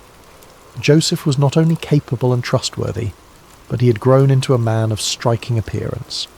Day after day she watched him as he went about his duties with quiet dignity and remarkable competence. Soon, watching was not enough. "Come to bed with me," she said to Joseph one day when they found themselves alone. Joseph was stunned by her proposition. The wife of his master, a woman of rank and privilege, was propositioning a slave. But Joseph's response revealed the depth of his character and the strength of his convictions. "No," he said firmly but respectfully. "With me in charge, my master does not concern himself with anything in the house. Everything he owns he has entrusted to my care. No one is greater in this house than I am. My master has withheld nothing from me except you, because you are his wife. How then could I do such a wicked thing and sin against God?" Day after day she spoke to Joseph, but he refused to go to bed with her or even to be with her. Joseph understood that betraying Potiphar's trust would not only be wrong, but it would also be a sin against the God who had been with him through all his trials. His integrity was not for sale, regardless of the price or the pressure. But a person determined to do wrong will often become vindictive when their advances are rejected. Potiphar's wife's desire turned to anger, and her anger to a determination for revenge. She waited for the right opportunity, and one day when Joseph came into the house to attend to his duties, and none of the household servants were inside, she made her move. She caught him by his cloak and said, "Come to bed with me." But Joseph left his cloak in her hand and ran out of the house. Holding his cloak as evidence, Potiphar's wife called to the household servants. "Look," she said, "this Hebrew has been brought to us to make sport of us. He came in here to sleep with me, but I screamed. When he heard me scream for help, he left his cloak beside me and ran out of the house. When Potiphar came home, his wife told him the same story. That Hebrew slave you brought us came to me to make sport of me, but as soon as I screamed for help, he left his cloak beside me and ran out of the house." Potiphar burned with anger. The man he had trusted above all others, the servant who had brought such blessing to his household, had apparently betrayed that trust in the worst possible way. Without investigation, without hearing Joseph's side of the story, Potiphar had Joseph seized and thrown into prison, the same prison where the king's prisoners were confined. Once again, Joseph found himself in a pit, though this time it was made of stone and iron rather than earth. Once again, he had been betrayed by those he had served faithfully. Once again, his circumstances had changed dramatically through no fault of his own. He had done the right thing, had maintained his integrity, had honoured God, and his reward was imprisonment for a crime he had not committed. Many people would have become bitter at this point. They would have questioned why God allowed such injustice, why faithfulness seemed to be rewarded with suffering. They might have decided that integrity was not worth the cost, that doing right was foolish when it led to such consequences. But Joseph was not like most people. Even in prison, even after being falsely accused and unjustly punished, something within him refused to give up hope. He had learned that his circumstances did not define him, his character did. He had discovered that God's presence was not dependent on favourable conditions, but was available even in the darkest places. And remarkably, even in prison, Joseph began to prosper. The warden noticed this unusual prisoner who carried himself with such dignity who treated others with such respect, who seemed to bring order and blessing wherever he went. Before long, the warden put Joseph in charge of all the other prisoners and made him responsible for all that was done in the prison. The warden paid no attention to anything under Joseph's care because the Lord was with Joseph and gave him success in whatever he did. Once again, Joseph had taken a situation that seemed hopeless and had found a way to serve with excellence, to lead with integrity, and to trust that somehow, in ways he could not yet see, God was working all things together for good. But the greatest tests of Joseph's faith were still ahead, and the prison that seemed like an ending was actually preparing him for a beginning that would astonish the world. Prison has a way of stripping away everything except what truly matters. In the Egyptian jail where Joseph now found himself, surrounded by stone walls and iron bars, the external trappings of success and status meant nothing. Here, in this place reserved for those who had supposedly committed crimes against Pharaoh, Joseph faced the ultimate test of his character.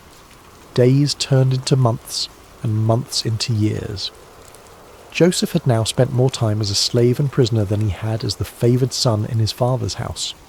The dreams of his youth, the sheaves bowing down, the sun and moon and stars paying homage, seemed like the fantasies of another lifetime. If someone had asked him during those long, dark nights whether he still believed in those dreams, he might have wondered himself. But Joseph had learned something profound during his years of hardship, that faith is not about understanding God's timeline, but about trusting God's character. He had seen evidence of divine favour even in the darkest circumstances. When he was in Potiphar's house, God had blessed his work. Now, even in prison, he could see the same pattern. Blessing flowing through him to benefit others. Success following him, even in the most unlikely places. The other prisoners noticed something different about Joseph. While many of them spent their time in despair, anger, or plotting revenge, Joseph maintained a remarkable sense of peace. He listened to their stories with compassion, helped resolve disputes with wisdom, and carried himself with a dignity that prison walls could not diminish. The warden had made him the unofficial leader among the prisoners, and everyone, guards and inmates alike, respected him. One morning Joseph noticed that two of his fellow prisoners seemed particularly troubled. They were not ordinary criminals, but former members of Pharaoh's household, the chief cupbearer and the chief baker. Both had been imprisoned for offences against their royal master, and both carried themselves with the dignity of men, accustomed to positions of privilege and responsibility. "Why do you look so sad today?" Joseph asked them. The cupbearer answered, "We both had dreams, but there is no one to interpret them." In the ancient world, dreams were considered messages from the gods, and their interpretation was a specialized skill typically reserved for trained priests and wise men. To have a significant dream and no way to understand its meaning was a source of genuine distress. Joseph's response revealed both his humility and his faith. "Do not interpretations belong to God? Tell me your dreams." The chief cupbearer went first. "In my dream," he said, "I saw a vine in front of me, and on the vine were 3 branches. As soon as it budded, it blossomed, and its clusters ripened into grapes. Pharaoh's cup was in my hand, and I took the grapes, squeezed them into Pharaoh's cup, and put the cup in his hand." Joseph listened carefully, and as the cupbearer spoke, understanding came to him with a clarity that felt like sunrise after a long night. "This is what it means," Joseph said. "The 3 branches are 3 days. Within 3 days, Pharaoh will lift up your head and restore you to your position, and you will put Pharaoh's cup in his hand, just as you used to do when you were his cupbearer." The cupbearer's face lit up with hope. Joseph continued, "But when all goes well with you, remember me and show me kindness. Mention me to Pharaoh and get me out of this prison. I was forcibly carried off from the land of the Hebrews, and even here I have done nothing to deserve being put in a dungeon." When the chief baker saw that Joseph had given a favourable interpretation to the cupbearer's dream, he eagerly shared his own vision. "I too had a dream," he said. "On my head were 3 baskets of bread. In the top basket were all kinds of baked goods for Pharaoh, but the birds were eating them out of the basket on my head." Joseph's expression grew grave as he received understanding of this dream as well. The interpretation was not pleasant, but Joseph knew he had to speak the truth. "This is what it means," he said gently. "The 3 baskets are 3 days. Within 3 days, Pharaoh will lift off your head and impale your body on a pole, and the birds will eat away your flesh." 3 days later, it was Pharaoh's birthday, and he gave a feast for all his officials. He lifted up the heads of the chief cupbearer and the chief baker in the presence of his officials. He restored the chief cupbearer to his position, so that he once again put the cup into Pharaoh's hand. But he impaled the chief baker, just as Joseph had said to them in his interpretation. The accuracy of Joseph's interpretation should have marked him as a man of extraordinary ability, someone worthy of attention and favour. The chief cupbearer had been restored to his position of influence, with direct access to the most powerful man in Egypt. Surely he would remember the prisoner who had correctly interpreted his dream and had specifically asked to be remembered. But the chief cupbearer forgot about Joseph. This forgetting was perhaps one of the most difficult trials Joseph had yet faced. It was not the active betrayal of his brothers or the false accusation of Potiphar's wife, but the passive neglect of someone who simply failed to keep his word. Day after day, Joseph waited, hoping that this would be the day when guards would come to release him, when word would arrive that Pharaoh wanted to see him. But the days passed in silence. Months turned into a year, and then another year. 2 full years passed, and still the cupbearer, busy with his restored duties and privileges, did not remember the Hebrew slave who had correctly interpreted his dream. It was as if Joseph had been forgotten not just by one man, but by the entire world. During these 2 years of waiting, Joseph could have become bitter.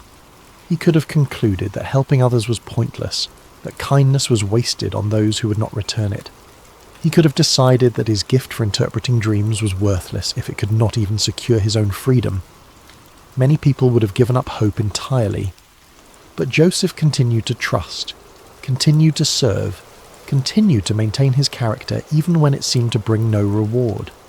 He understood something that many people never learn, that our calling is to be faithful, not to control outcomes.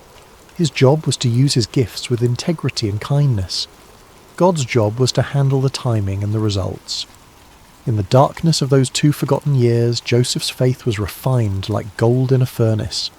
The dreams of his youth were still alive within him, but they had been purified of any pride or presumption. He was learning that God's promises are always fulfilled, but rarely on our timeline or in the way we expect. And unbeknownst to Joseph, his time of preparation was nearly complete. All the lessons he had learned, about integrity under pressure, about leadership in difficult circumstances, about maintaining faith when it seemed unrewarded, were about to be put to their ultimate test. The pit had prepared him for the palace, but first he would need to prove that he was ready for both the privilege and the responsibility that awaited him. The stage was being set for one of the most dramatic turnarounds in human history, and the forgotten prisoner was about to become the second most powerful man in the greatest empire on earth. Pharaoh stood on the balcony of his palace, looking out over the magnificent kingdom that stretched as far as the eye could see. The Nile flowed majestically past the royal residence, its waters reflecting the first light of dawn. Egypt was at the height of its power and prosperity, with abundant harvests, thriving trade, and monuments that would stand for millennia as testaments to its greatness. But on this particular morning, Pharaoh was deeply troubled. For 2 nights in a row, he had been visited by dreams so vivid and disturbing that they left him unable to rest. These were not ordinary dreams. They carried the weight of divine communication, the sense that the gods were trying to tell him something of vital importance. But what? The first dream had been strange and unsettling. Pharaoh had dreamed he was standing by the Nile when 7 cows, fat and sleek, came up out of the river and began grazing among the reeds. Then 7 other cows came up out of the river after them, but these were ugly and gaunt, more wasted and emaciated than any cattle Pharaoh had ever seen in all of Egypt. The ugly, gaunt cows ate up the 7 fat, sleek cows, but even after eating them, they looked just as ugly and gaunt as before. The second dream was equally mysterious. This time, Pharaoh saw 7 heads of grain growing on a single stalk, healthy and good. Then 7 other heads sprouted after them, but these were thin and scorched by the east wind. The thin heads of grain swallowed up the 7 healthy full heads. Pharaoh woke from each dream with a sense of foreboding that he could not shake. These dreams meant something, but what? He immediately called for all the magicians and wise men of Egypt, men who were trained in the ancient arts of dream interpretation and divine communication. They came quickly at their king's summons, eager to demonstrate their wisdom and earn royal favour. But as Pharaoh recounted his dreams to them, something unprecedented happened. These men, who had built their reputations on their ability to interpret dreams and divine the will of the gods, were completely baffled. They offered various theories and possibilities, but none of them carried the ring of truth. Pharaoh could sense their uncertainty, their fumbling attempts to provide answers they simply did not have.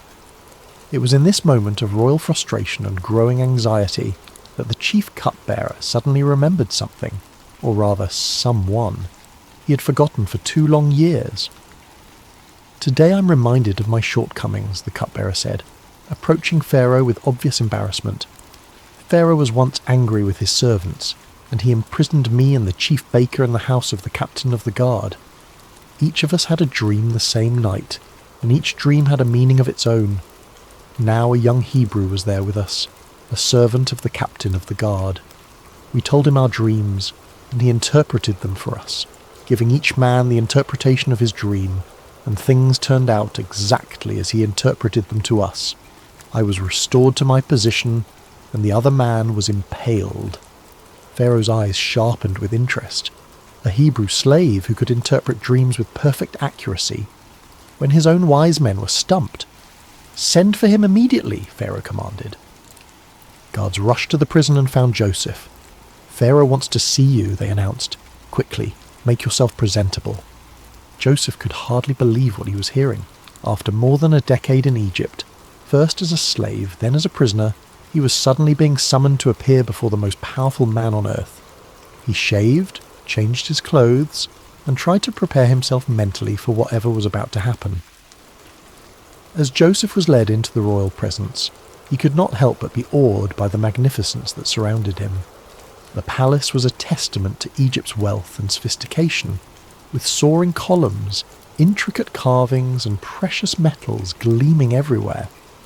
Pharaoh himself sat on a throne that seemed to embody the power and mystery of the gods, dressed in robes that spoke of unimaginable authority. "I had a dream," Pharaoh said without preamble, "and no one can interpret it. But I have heard it said of you that when you hear a dream you can interpret it." Joseph's response revealed the humility and faith that had sustained him through all his trials.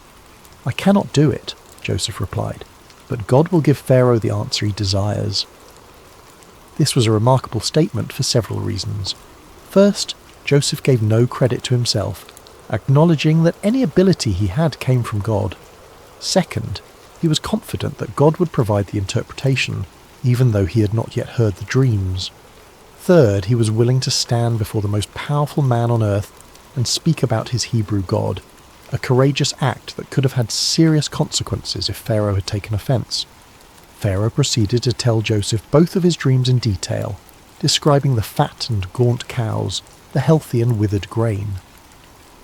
As he spoke, Joseph listened with the same careful attention he had given to the dreams of his fellow prisoners years earlier. When Pharaoh finished, Joseph spoke with clarity and confidence that amazed everyone present. "The dreams of Pharaoh are one and the same," he said. "God has revealed to Pharaoh what he's about to do. The 7 good cows are 7 years, and the 7 good heads of grain are 7 years. It is one and the same dream. The 7 lean, ugly cows that came up afterward are 7 years, and so are the 7 worthless heads of grain scorched by the east wind. They are 7 years of famine." Joseph continued, his voice carrying the authority of divine revelation. "It is just as I said to Pharaoh. God has shown Pharaoh what he's about to do. 7 years of great abundance are coming throughout the land of Egypt, but 7 years of famine will follow them. Then all the abundance in Egypt will be forgotten, and the famine will ravage the land. The abundance in the land will not be remembered, because the famine that follows it will be so severe. The reason the dream was given to Pharaoh in 2 forms is that the matter has been firmly decided by God, and God will do it soon." But Joseph did not stop with the interpretation. Drawing on his years of experience in administration and his natural wisdom, he offered practical advice for dealing with the crisis that was coming. And now let Pharaoh look for a discerning and wise man and put him in charge of the land of Egypt. Let Pharaoh appoint commissioners over the land to take a fifth of the harvest of Egypt during the 7 years of abundance. They should collect all the food of these good years that are coming and store up the grain under the authority of Pharaoh, to be kept in the cities for food. This food should be held in reserve for the country, to be used during the 7 years of famine that will come upon Egypt, so that the country may not be ruined by the famine. The plan was brilliant in its simplicity and scope. During the 7 years of abundance, Egypt would systematically store 1/5 of each harvest. This would require massive organisational skills, enormous storage facilities, and careful distribution networks. It would be one of the most ambitious administrative undertakings in human history. Pharaoh and his officials were amazed not only by the interpretation, which had the unmistakable ring of truth, but also by the comprehensive plan Joseph had outlined. Here was a man who could not only understand divine communication, but could also translate that understanding into practical action. "Can we find anyone like this man?" Pharaoh asked his officials. "One in whom is the Spirit of God?" Then Pharaoh said to Joseph, "Since God has made all this known to you, there is no one so discerning and wise as you. You shall be in charge of my palace, and all my people are to submit to your orders. Only with respect to the throne will I be greater than you." And so, in a single day, Joseph went from being a forgotten prisoner to being the second most powerful man in Egypt. Pharaoh took his signet ring from his finger and put it on Joseph's finger. He dressed him in robes of fine linen and put a gold chain around his neck. He had him ride in a chariot as his second in command, and people shouted before him, "Make way!" Pharaoh also gave Joseph an Egyptian name, Zaphanath-Paneah, and gave him Asenath, the daughter of Potiphera, priest of On, to be his wife. Joseph was 30 years old when he entered the service of Pharaoh, king of Egypt. 13 years had passed since his brothers had thrown him into that pit in Dothan. 13 years of slavery, false accusation, imprisonment, and being forgotten. But now those years of preparation were revealed as exactly that. Preparation for a responsibility that would affect not just Egypt, but the entire known world. As Joseph began his new role, organising the massive project of storing grain for the coming famine, he could not help but remember the dreams of his youth. The sheaves bowing down, the sun and moon and stars paying homage.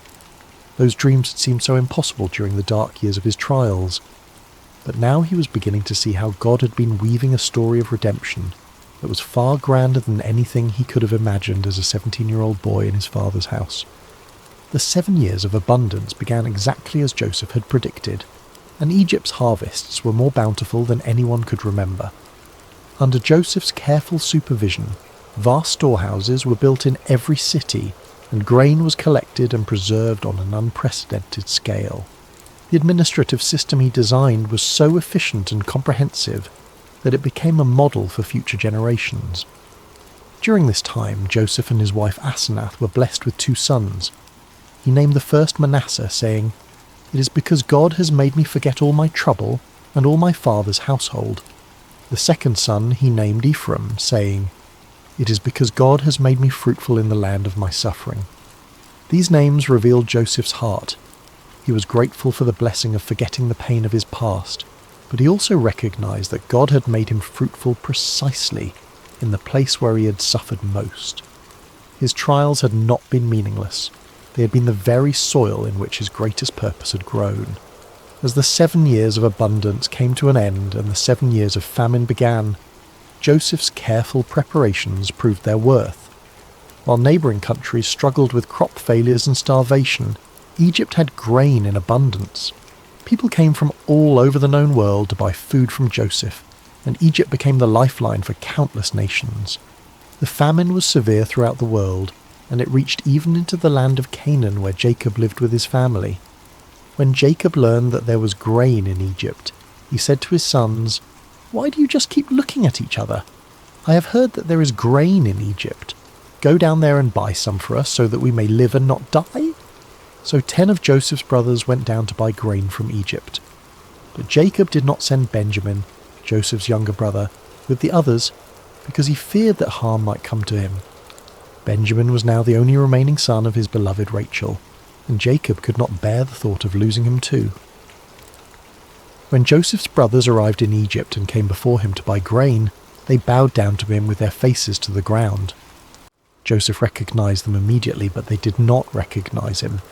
Here was the fulfillment of his boyhood dreams, his brothers bowing before him, but it came not with triumph, but with the weight of enormous responsibility. Joseph remembered his dreams about them, but he pretended to be a stranger and spoke harshly to them. "Where do you come from?" he demanded. "From the land of Canaan," they replied, "to buy food." Joseph accused them of being spies, testing them to see what kind of men they had become. Through a series of encounters, he kept Simeon as a prisoner and demanded that they bring Benjamin to prove their honesty. When they returned with Benjamin, Joseph's emotions nearly overwhelmed him, but he continued to test them. The final test came when Joseph had his silver cup planted in Benjamin's sack, then accused him of theft. When the cup was found, Joseph declared that Benjamin would become his slave. It was then that Judah, the same brother who had suggested selling Joseph years before, stepped forward and offered to take Benjamin's place as a slave, saying he could not bear to see his father's grief if Benjamin did not return. This act of selfless love broke Joseph's heart. His brothers had changed. The jealous, cruel men who had thrown him into a pit were now willing to sacrifice themselves for each other and for their father's happiness. Joseph could no longer control himself. He sent all his attendants away and revealed himself to his brothers. "I am Joseph. Is my father still living?" he said, weeping so loudly that the Egyptians heard him. His brothers were terrified, but Joseph reassured them, "Come close to me. I am your brother Joseph, the one you sold into Egypt.